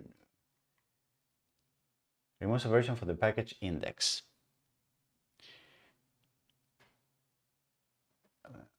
They're here. It's not possible to push a package. I mean, it's fine. You can pull it, but you'll have to change the version number on a new push. Yes, I guess you can yank it, apparently. If you want to delete it, then it's a more serious. Okay. The name can no longer be used. Okay, that was not very painful, I think. Is there a way to flag something display pre-release package versions? Is there a way to flag something as pre-release? What is pre-release anyway?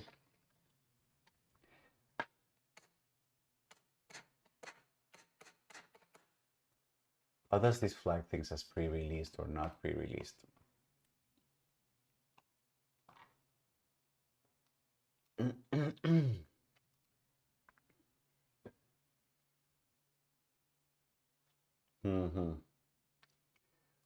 Okay, troubleshooting package pre-release. Yeah, but what is the meaning of a pre-release? What is just that it's version?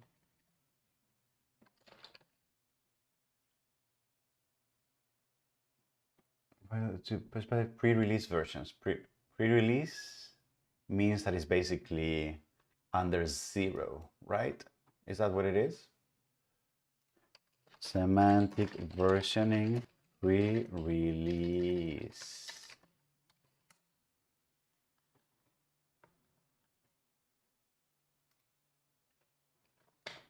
Pre-release. May be denoted by appending a hyphen and a series of dot separated identifiers. Ah, I see. I see. So we already pushed it as a release version. Okay, doesn't matter. Cool. Okay, so all right, so this was not awful. So how can we then now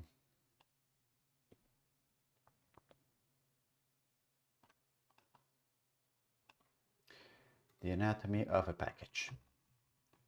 All right, so I guess this is probably what package manager,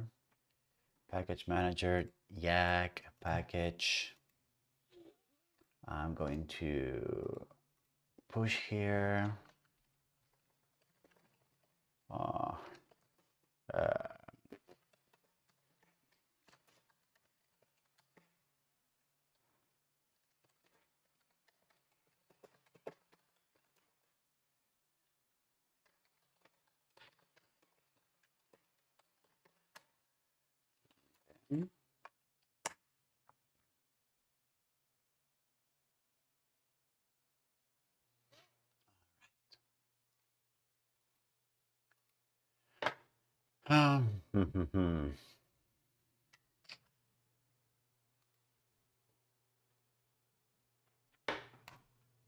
The manifest, the yak core yak, this, the plugin.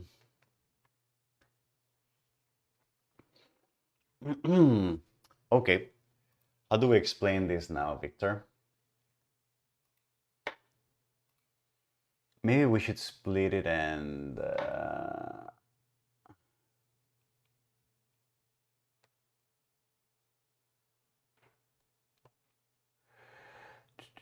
maybe we should split it in two. I would perhaps make a video where I explain food for Rhino and GitHub repos and all that jazz. By the way, I'm going to push this.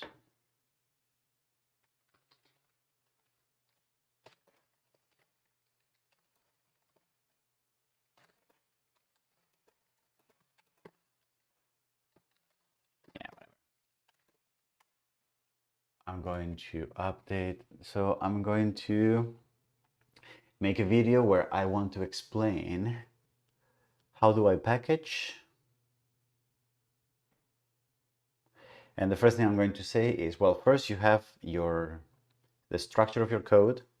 You probably want to have a GitHub repo for that if you want to make it public and open source. Otherwise you don't, that's fine too. And the next thing you want to do is you want to make distribution files. And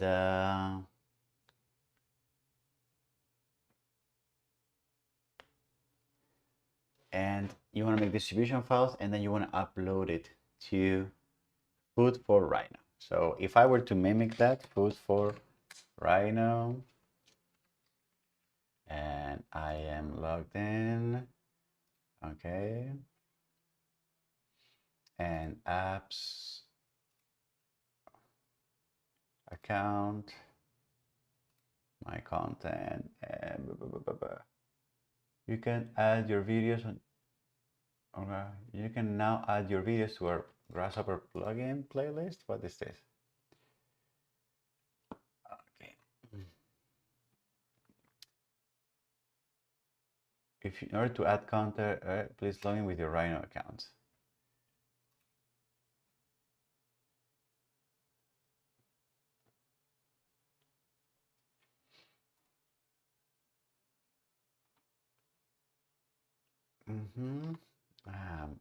Add a Rhino grasshopper plugin.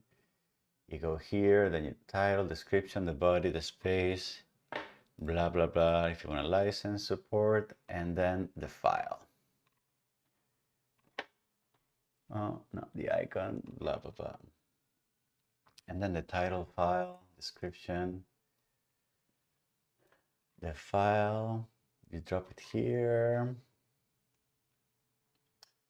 Check syncs to. What is F4R? What is that? Open a file with Machina not installed, and you can first show it working for context. That's a good one, I guess.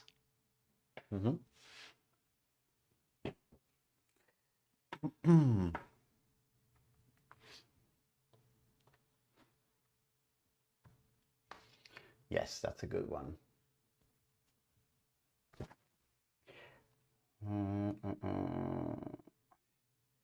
Victor, can you send me right now over Discord a file with your robots extension plugin so that I can open it here and show like, hey, you know what? You open a file, you don't have the plugin. How do you distribute it? Robots, whatever. And then I can point to your GitHub, and because like I don't want to have to uninstall Machina and open Machina again. Or I guess I could do that. I don't know. Yes, I guess I could do that. I guess I could probably just do that. Okay, never mind. I'll just do it. Yeah. Okay, so for Rhino, you don't need to fill it out on the website, I believe. Really? Where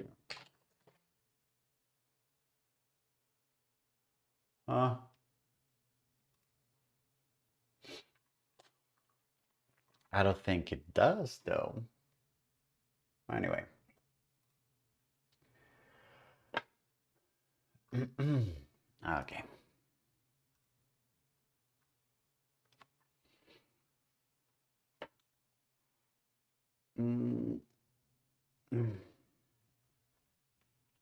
So,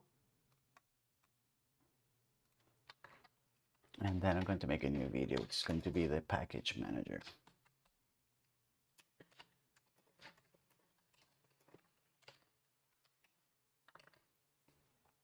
Okay.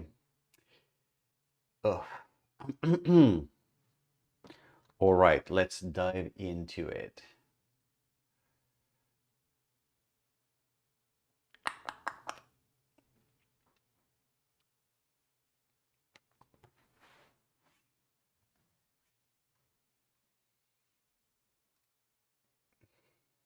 I'm going to log out.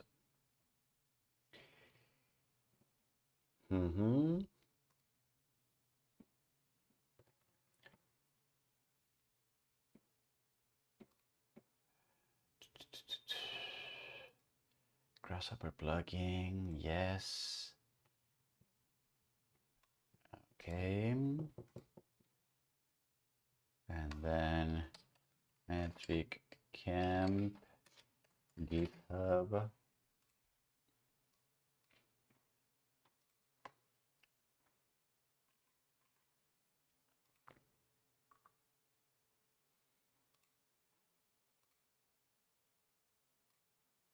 Okay. All right. Let's do, I will do the Machina thing for the package manager part. Will I? What does it make sense?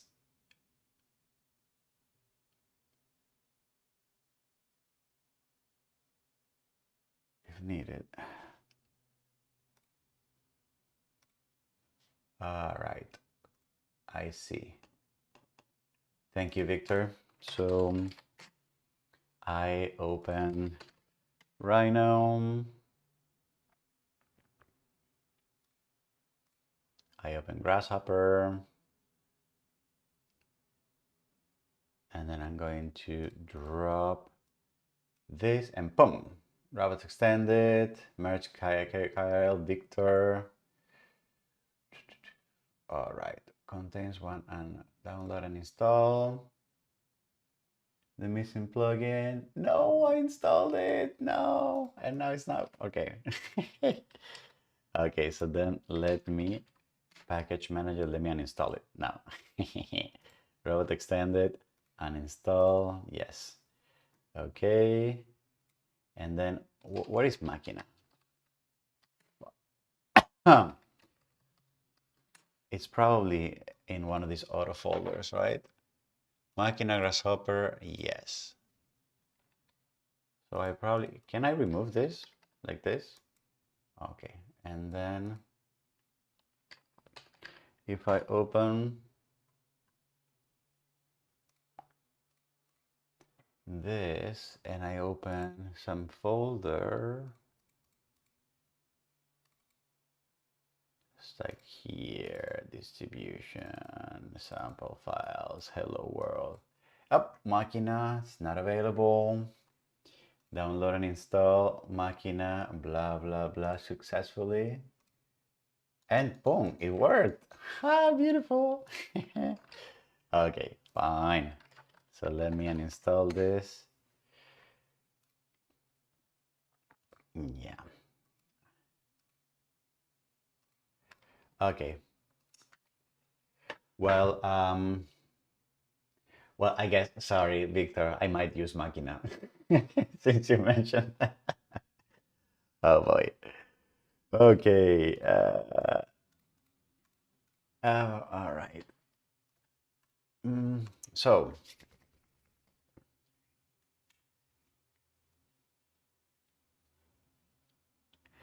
So how am I gonna start the video?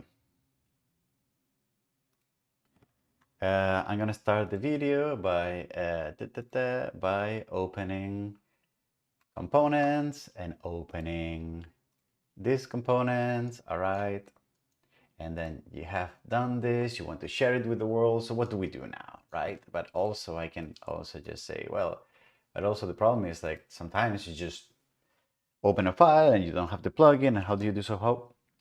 So I'm going to explain how to do this manually. And then I want to explain how to automate that with the package manager. Oh, F4R is food for Rhino. Ugh, the facepalm. Okay. All right, so let's get started then. Video, and I'm going to record the introduction right away for this one. and I'm going to teach you. All right.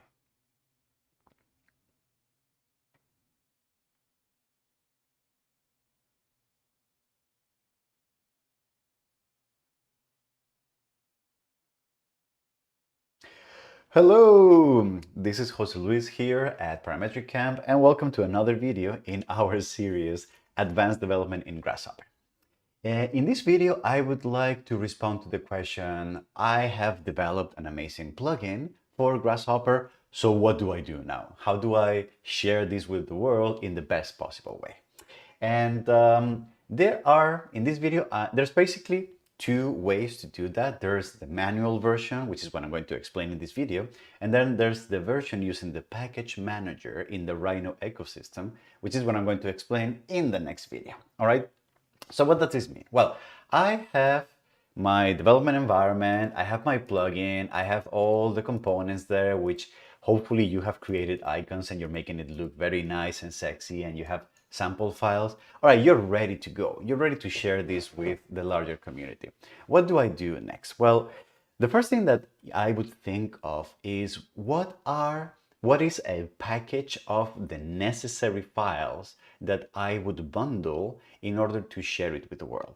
And that is probably going to mean that you need to bundle the Grasshopper files, the plugin files, and maybe, or hopefully, you probably want to bundle equally a set of sample files so that people can see and can play with some examples. It's typically a very good thing to learn from.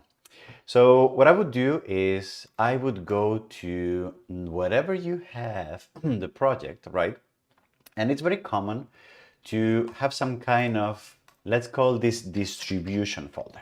And this distribution folder is going to be a folder where you're going to store final distributable versions of your plugin, right? So what I would like to do then is, well, first of all, I might want to open I might want to open my Visual Studio project, right? And then you have been seeing how we very often have been using debug.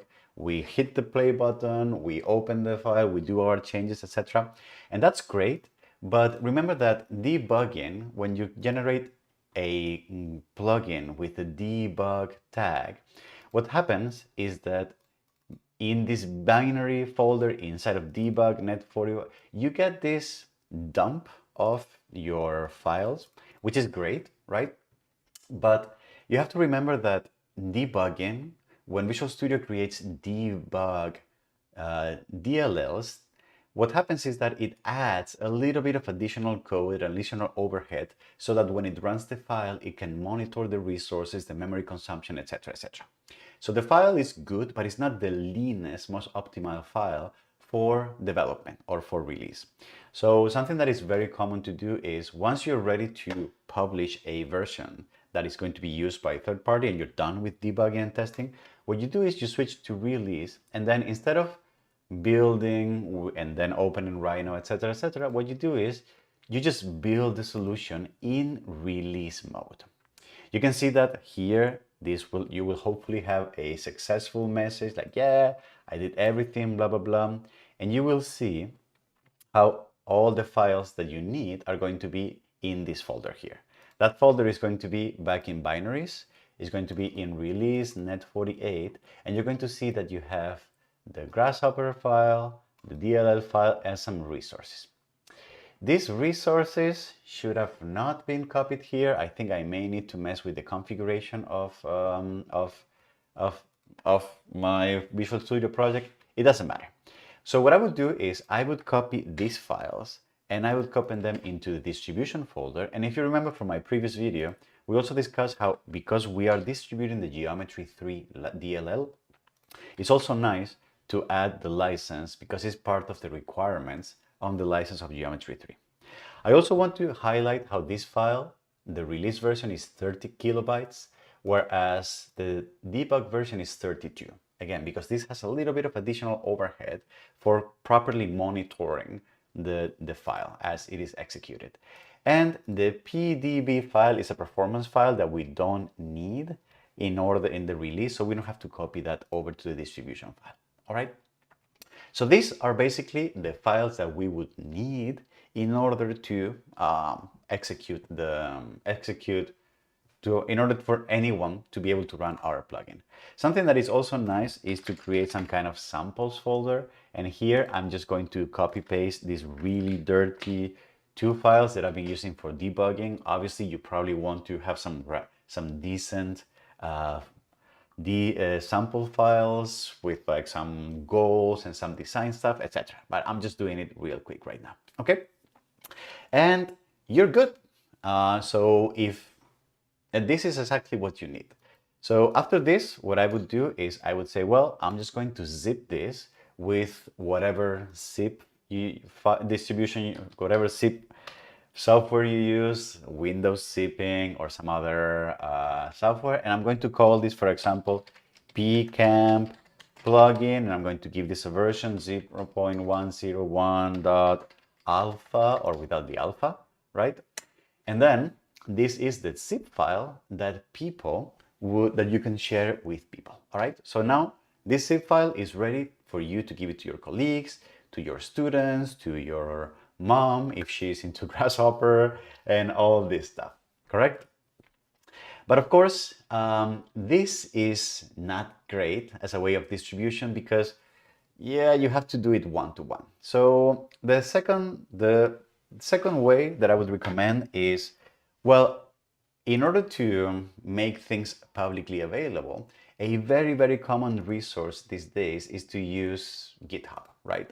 So if you are okay with having your code be open source, then one thing that you can do is you can version your entire plugin, right? So for example, I just added those files here. So I'm going to open a PowerShell and I'm going to say, oh, there's all this stuff that I did not version. So can you please add that? And now I have all those files, right? And I'm going to git commit first distribution.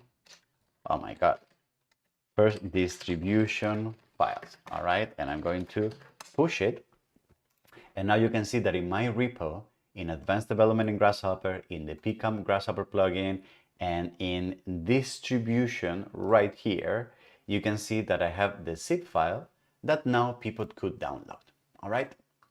If you're okay with making your plugin open source, which I recommend because why not? It's a good way to contribute to the community. People look things up, etc., etc.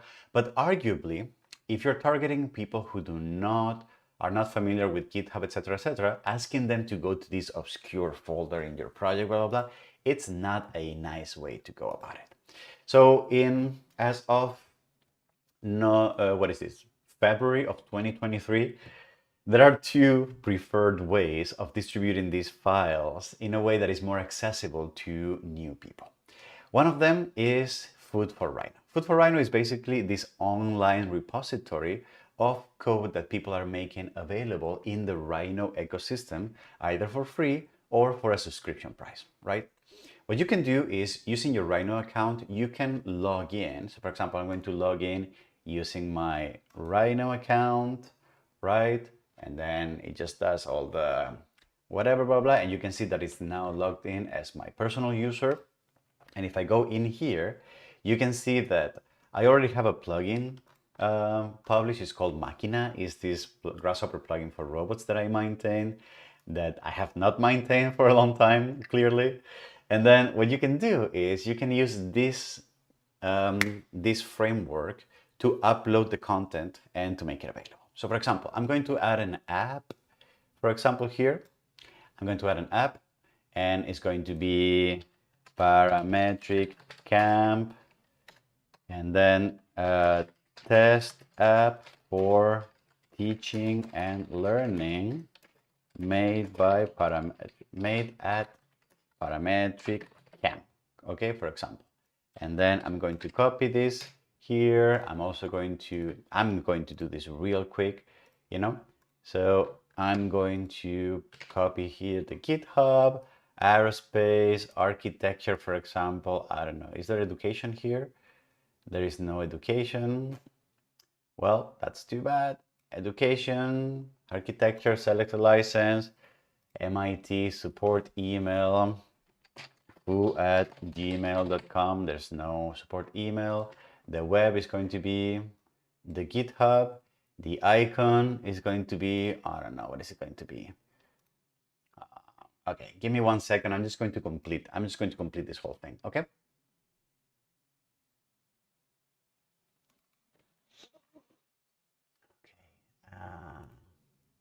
Where am I?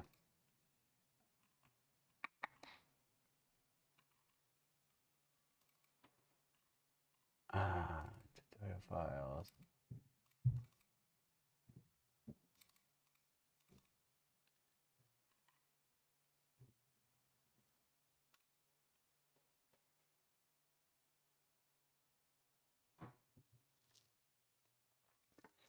Okay, I need a bigger file. Oh my god.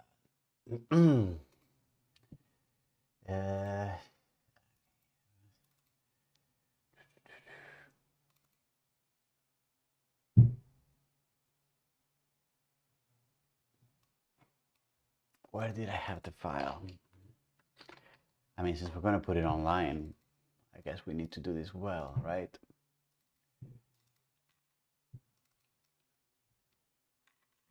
What's the name of the file? PC.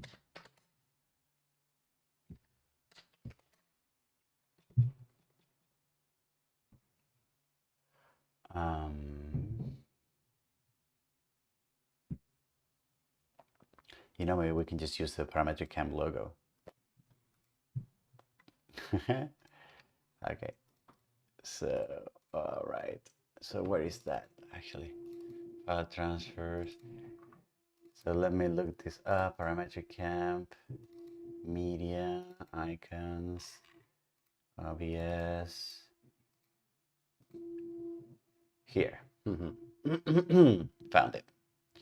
So it's gonna be here.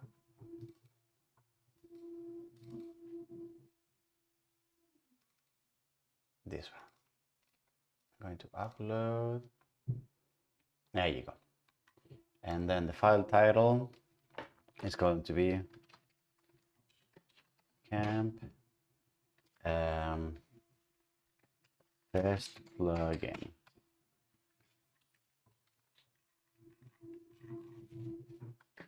First upload. Type is going to be whatever. Okay. So I'm there. And then probably I want to link to the the playlist here. Yes, I'll link to the playlist. Tutorials. Code. Okay.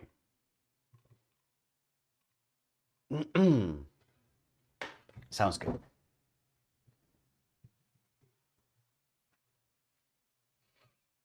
So now what am I going to do? Yes.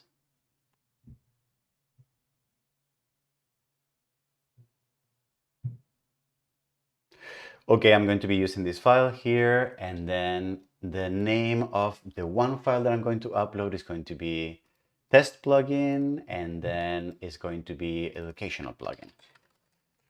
For example, first upload, I'm going to be a file, and then that file is going to be, I'm going to dock this here on the side, and I'm going to go to distribution. I'm going to go to the plugin. I'm going to drop a file here. This is the zip file, etc. You can see, and this is going to be, for example, Rhino, Windows, etc. And I think that should be it. So I'm going to hit publish, and I'm going to see what happens. Did we just do this?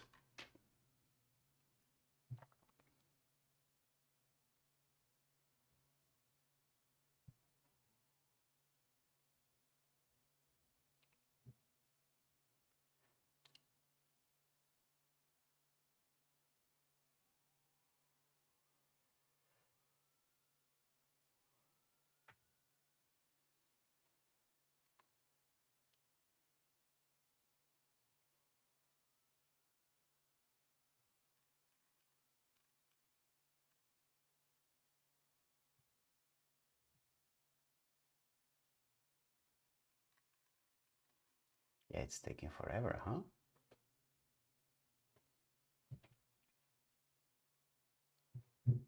Okay.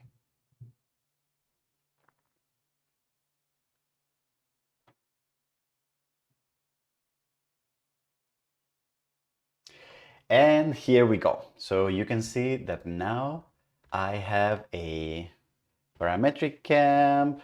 I have the file and I can click here, I can download and I can download the zip file, etc., etc. And now this is great because now people can actually look for parametric camp and they can look up for your plugin, etc., etc. You probably want to do this. Yes. Oh, maybe it's still not in the database, so it needs a little bit of time. It's kind of unfortunate that this is not a link, so let me edit this so that it's an actual clickable link. So probably I want to copy that, make it into a link, and that's a link now. And probably I also want this to turn it into a link. Okay, so I'm going to publish this.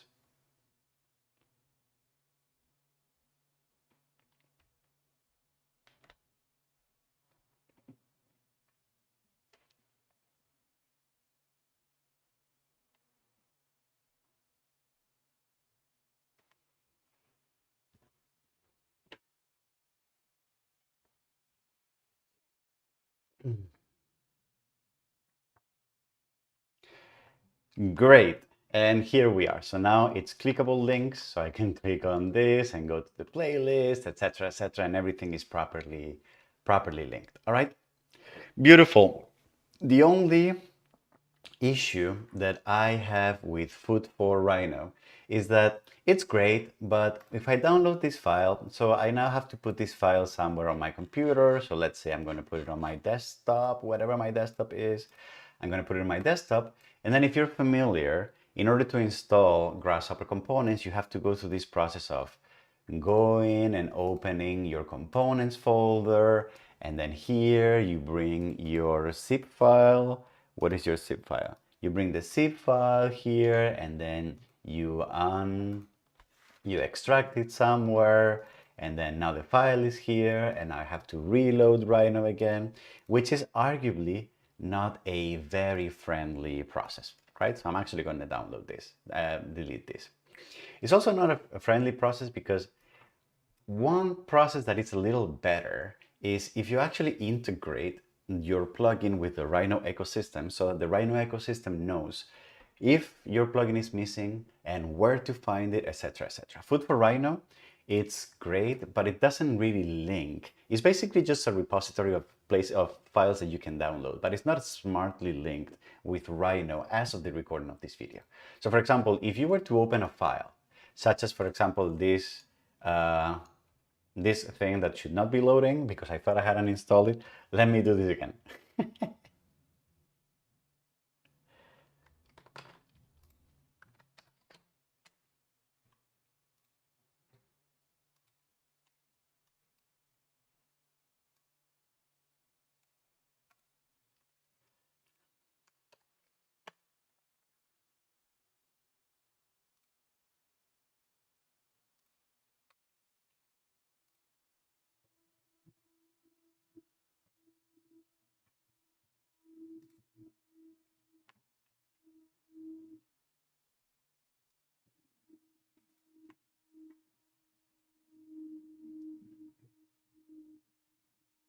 So let's try again. So if I were to open now this file, this hello world, you can see that because I deleted my Machina plugin from my system, it's not available.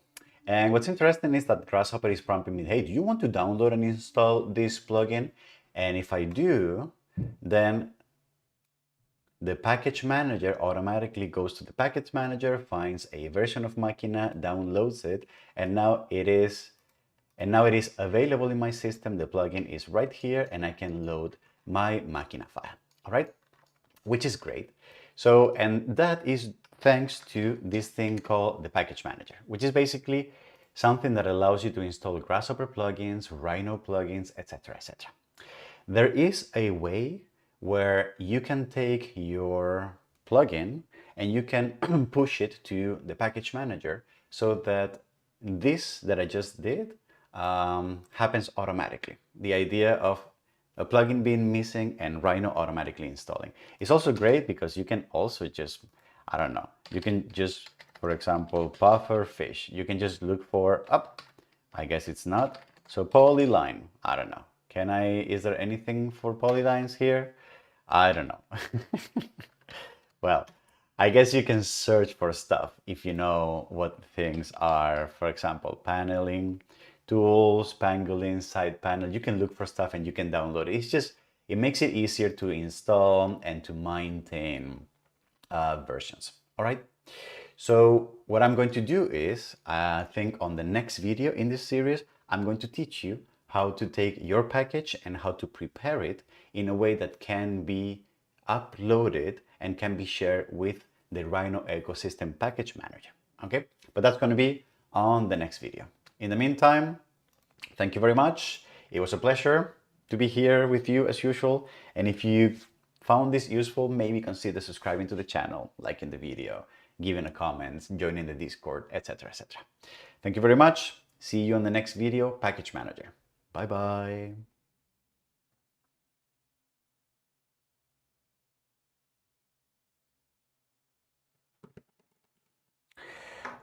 Okay.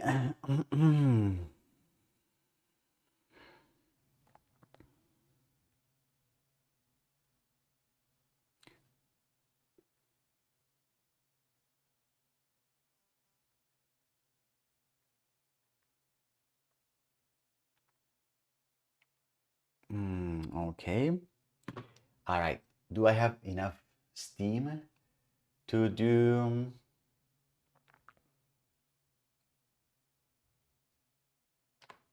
Do I have enough steam to do? Yeah, why? Let's do it. Okay, so remesh. Close it. Libraries, system distribution.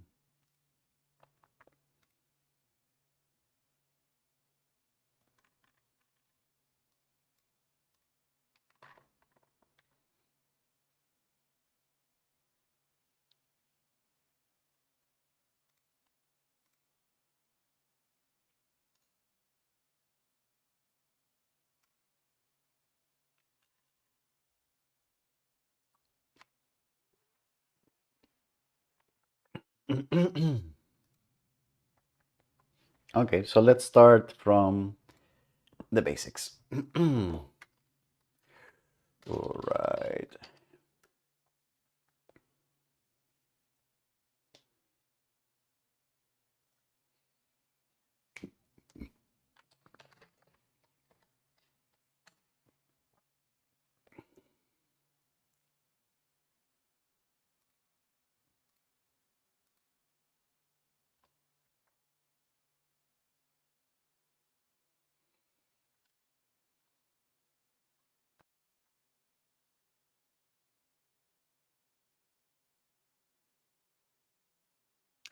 Okay, let's start from the beginning. So what is the package manager, right?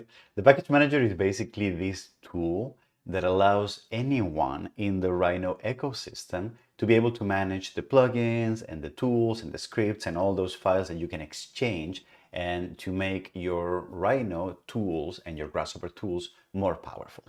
So it basically looks two different ways. If you're an user, it looks something like this. As I have shown in my previous videos, you can type underscore and then package manager. And then what you will get is this kind of UI interface where you can type, for example, panel, and then you can look for tools that are called side panels, or you can go into whatever you have installed, right? And you can upgrade your versions, you can uninstall stuff, etc., etc. So it's an easier UI-based way of managing your plugins and your packages in your system. So that's from the user standpoint. But now from the developer standpoint, which is what we want to do here, it looks a little bit different. So the package manager is basically this ecosystem where you as a developer, you can push your code in pre-formatted or pre-template packages that have to have this particular template so that the server that is managing the packages is able to understand things from your package, such as, for example, the name of the package, the authors, what version it's using, which environments and platforms it's compatible with, etc., etc. So what that boils down to is that you have, when you package your files for the package manager, they need to have a specific hierarchy of files, and they need to have this one file that has all the metadata according to the specifications of the package manager, all the metadata for the package manager to know all these things, your name, your plugin name, etc., etc., right? The way the Rhino people have thought about this is that they provide with a tool that is called Yak or Yak, I don't know how to pronounce that. It's called Yak, which is basically a command line tool that helps you through this whole process. This tool can be found under your main Rhino file system. So in my computer, that looks like program files, Rhino 7 and system. So I'm going to right click here and open a command prompt. And I'm going to pull that command prompt over here. And I'm going to type jack.x. All right. And you can see that as I do that, I get like, hey, this is how you use it. So I know that I can type yak.help. Can I zoom in here? Yes. And then I get a breakdown of things that I can do. So you can install something, you can build something, etc., etc. And this is the full list of the things that you can do. So there is extensive documentation on the Rhino developer website about how to use this, but I'm going to help you through this video with the basics. So what we're going to do in this video, is we're going to do three things. First of all is we're going to prepare our file system so that it's compatible with the package manager structure. Then the second thing we're going to do is we're going to build a package according to those specifications. And the third thing that we're going to do is we're going to push that package to the server. So let's start with the first one.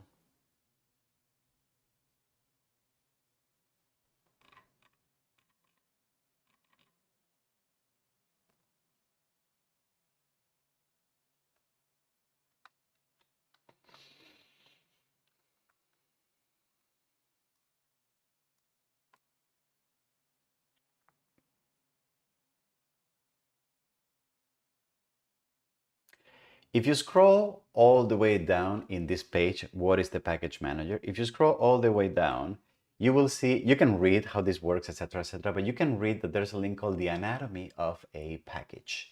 The anatomy of the package is the first entry point to formatting our files in a way that are package manager compliant. What this means is that what it's telling us here, and you can read through the documentation, is that basically you need to have a root folder where you have all your grasshopper stuff. So that's going to be your DLLs, your plugin, etc., etc. And then you may need to have some other folders where you may have the README, license, etc., etc. And on top of that, you need to have this root manifest file that I will explain in a second. All right, so let's start building that. So I'm going to go back to our plugin.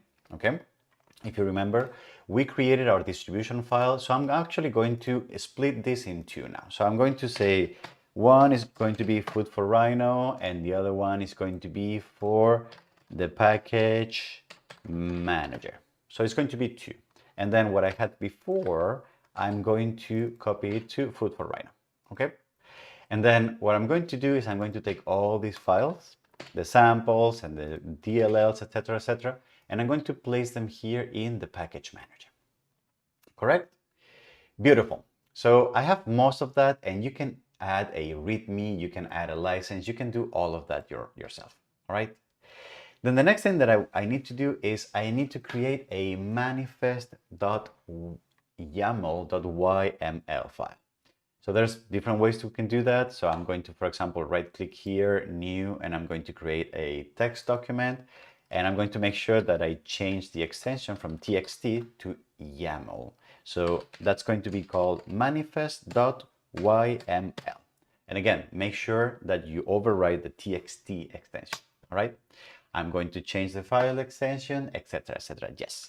And then I'm going to open a text editor and I'm going to drop that file into my text editor. You're going to see that this file is currently right now empty, correct? So now what do I do with this file? This file is basically the file that's going to contain all the metadata for the package manager to read and to understand where is this plugin coming from, versions, author names, etc., etc. In order to fill this correctly, we need to go to the manifest.yml link here, which is going to give us an error.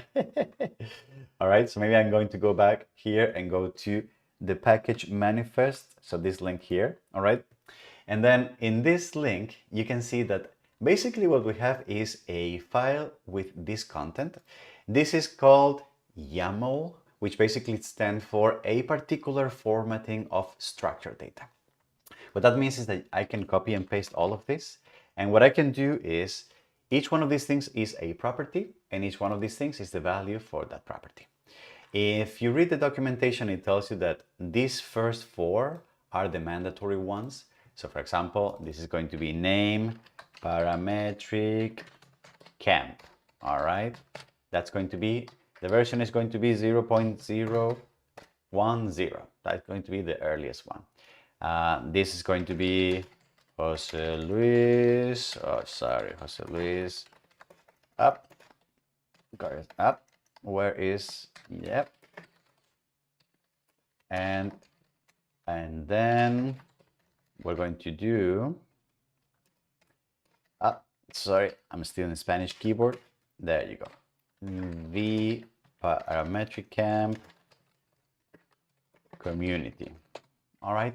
Then the description is going to be whatever I put here. I forget. A test teaching for turning and blah, blah, blah. So I'm going to just copy and paste this here. I need to respect the formatting. So it needs to be indented at least a couple of exactly. It needs to be indented. Now the URL is going to be this one here. It's going to be this GitHub repo. No, it's going to be, I'm going to copy and paste this and I'm going to do text wrapping so that I can see this better. And then this tells me that there's a couple of recommended attributes that are optional. So for example, keyword, I'm going to open and it's going to be keyword is going to be education, learning, and then YouTube, for example. And then the icon, it has to be, apparently, has to be a 64 by 64 image, either PNG or JPEG. Let me produce that.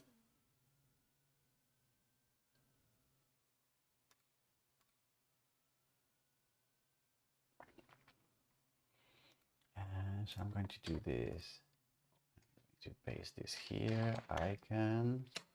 I'm going to resize this. No, I'm going to resize this.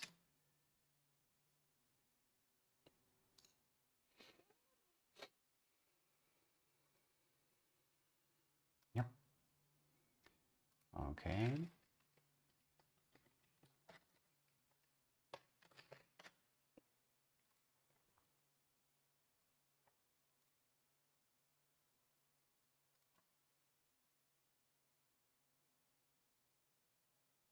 So I just created the file. It's now called icon.png and it's this 64 by 64 PNG, very low res. So here I'm going to say icon.png. All right. I'm going to save this and I think this conforms to the structure of the manifest file, okay, as it is explained in the documentation. Again, you're more than welcome to read through this, but it's basically created this file that has a very particular structure. Once we have this, then we are pretty much ready to go in terms of the file system. We have all the files that we need, okay? And then the next thing that we need to do is we need to build this into a package. Let me show you how to do that.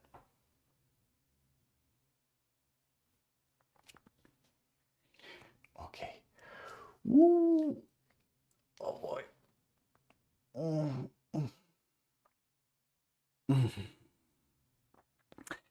Okay.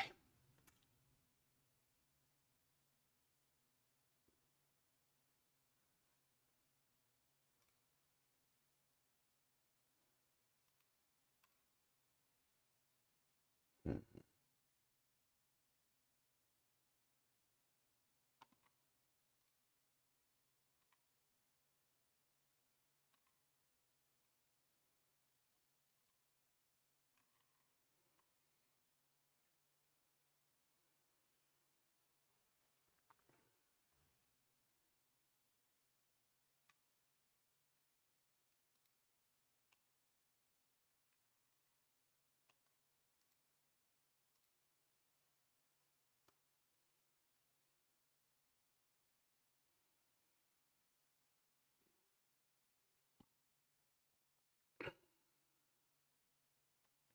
If we look through the documentation in the Rhino developer website, you can see that we need to use this command line tool called Yak, the one that I introduced before. And the main way of building it is using the build option in the Yak command line tool. So first things first. So we looked at Yak before and we knew that it's somewhere inside of program files, Rhino 7 system, etc., etc. So what I'm going to do is in order to access that, I'm going to open a command line prompt in the folder where I have all my files ready to be packed. Okay, so I'm going to do that there. I can do this by right-clicking and opening it here in your system. It might look different, all right? So I am in my folder, in my package manager folder, all right?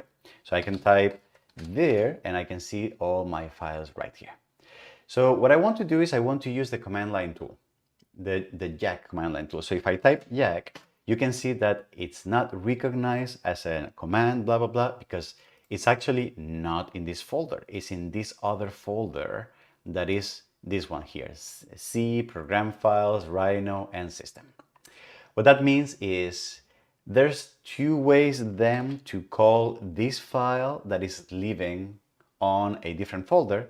One of them is to either, let me clear this, to either use its full qualified route, so C dot program files, Rhino 7, system, etc., and then backslash yak dot x, all right? And if I do that, you can see that if I press enter, it already tells me like, oh, you need to do it, blah, blah, blah. So I can write the same command again, and I can use the help command to get a little bit of extra help, all right?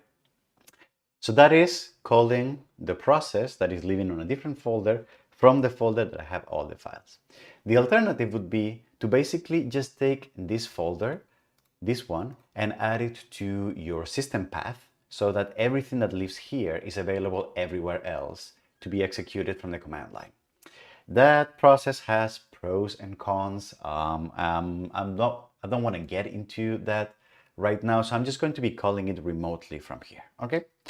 So what do we do then? So it's just very easy. The only thing that we need to do is we need to call Yak, and then what we need to do is we need to use the build command. If we just do it as it is, then this will basically generate a command file.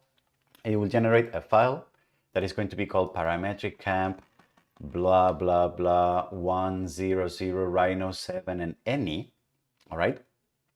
And you can see that what that means is that right now it has picked up from the manifest file, it has picked up that the version of the plugin is 010. It has also picked up from the DLL that it will only be compatible with Rhino versions 7 and up because of the Rhino common dependency that it has. And it's also going to be targeting any file system. So it's going to be any environment or any platform. So it will run on Windows and it will run on Mac. Okay. So if you want to be more specific about what it's going to be running on, you can choose, for example, you can say, well, I want to build this, but I want to build this targeting a platform that is going to be Windows only. All right. So you can do that, and then you can see that the file will be the same, but the name will have the Windows tag on it, and now I have the any, and then I have the Windows one. So this is up to you. Depending on these names, the package manager will know if people can install this package in their system or not. So it's kind of important. And then you can see that the YAC file, what's interesting is that the YAC file has the extension YAC, but it's basically a zip file. You can open it with any zip manager, and it will have all these files that you can see in the plugin, the DLL, the text files, and the samples. So it's a very straightforward thing, all right? So what you want to do is you want to basically build this YAC file with this template for a name so that it's properly indexed in the package manager. Once we have that package, then the next thing is uploading that package to the package manager server in Rhino.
Have to push it to the manage. Push him.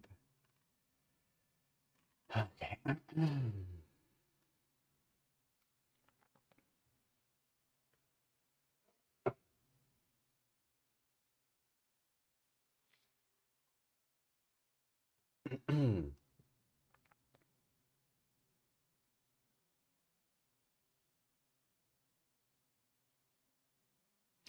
The way we're going to do that is also using the YAC command line tool. So I'm going to clear the screen here. And if you look at the documentation, when you want to push a package to the server, the first thing that the documentation tells you need to do is you need to authenticate yourself. So you cannot just anonymously push stuff to the server. You have to have a Rhino account so that this package is connected to your Rhino account. So the way to do that is by using the YAC command line tool and with the login tag. So I'm going to say YAC login, and you can see that my browser is opening and YAC would like to view blah blah blah. So you will get a prompt to just like put your email, your password. This is happening because I tried it before and I'm already logged in. So yes, I want to allow YAC to do this thing. So my authorization is complete. I'm good. And I get a message here that my login is successful and that I have a token for my account. All right, so I'm logged in, so that's great. And then the next thing you want to do is you just want to push the file. So what does that look like? Just as easy as going for YAC again and then push and then the name of the file, parametric cam01 rhino7 any.yak. All right, a word of caution, this process pushing is undoable. You cannot undo it. You can also not delete a package from the package manager. You can only hide it. And even hiding it is not a straightforward process. And deleting is a process that actually requires you emailing someone from there. And also the name of your package will be blocked forever if you delete something. So just word of caution, whenever you push something to the server, just make very, very sure that everything is working and that you want that to stay there in the package manager for the rest of your life, basically, right? So I'm going to do it. So I'm going to just like push this, okay? And yes, it got pushed to any platform, to a Rhino 7, etc., etc. So let's see if it actually worked. So I'm going to go back to here, and this is the first time I published this one. So can I look for, wait, can I look for, oh my God, can I look for parametric? Woo, look at this, parametric camp. It's a test app for teaching tutorials, blah, blah, blah, and the code and the blah, blah, blah. So I can now install it. And if I install it, it gets downloaded. I need to restart Rhino. Okay, and then if I restart Rhino, then my my package is going to be here. Okay, well, I actually have two because I was doing a development version. So this is just what am I going to do? So I want to load which one? I want to load, I don't know what I've done. I've deleted something. Oh, sorry. I've deleted one of the two ones that but anyway, so you have it here now and it's working and it's you can now share it with people. And if people open a file where your plugin is missing, they will get a prompt like the one I showed before to download and install it from the package manager, which is very nice. So as of February 2023, the recording of this video, I recommend that you go for the Jack package manager as opposed to Food for Rhino, which I assume is probably going to at some point expire. Okay, beautiful. So that was it for this one. Now we know how to publish packages to the server and how to download them automatically in the Rhino ecosystem. This works for Rhino scripts as well and for Rhino applications, not just for Grasshopper. So it's the same process, okay? Beautiful, that was awesome. Thank you very much for watching this. I hope this was useful. If it was, maybe like the buttons, tell your friends, share something that you've done with us on Discord, whatever you feel, okay? Thank you very much and see you on the next video. Bye bye.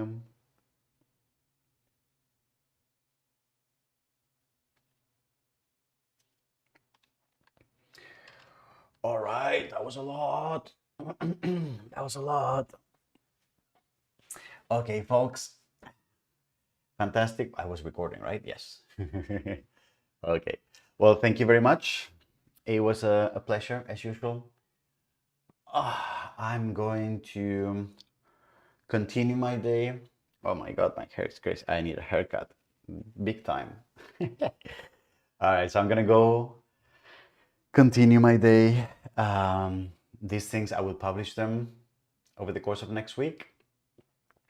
And yeah, and we only have one more video really to go, which is going to be just sitting down and packaging the rest of the plugin into something that is native. So that would be cool. And yes. Huh, okay. And I guess we can probably do that at some point soon. And then after that, I will publish the video that we have on the design of Grasshopper plugins, which is cool. Oh, battery. Okay. All right. Thank you, folks. It was a pleasure. Have a good weekend. Enjoy. Go outside. It's going to be super nice and warm here in Boston, so I may do something outside if I have the time. And see you next week. Bye-bye. Thank you.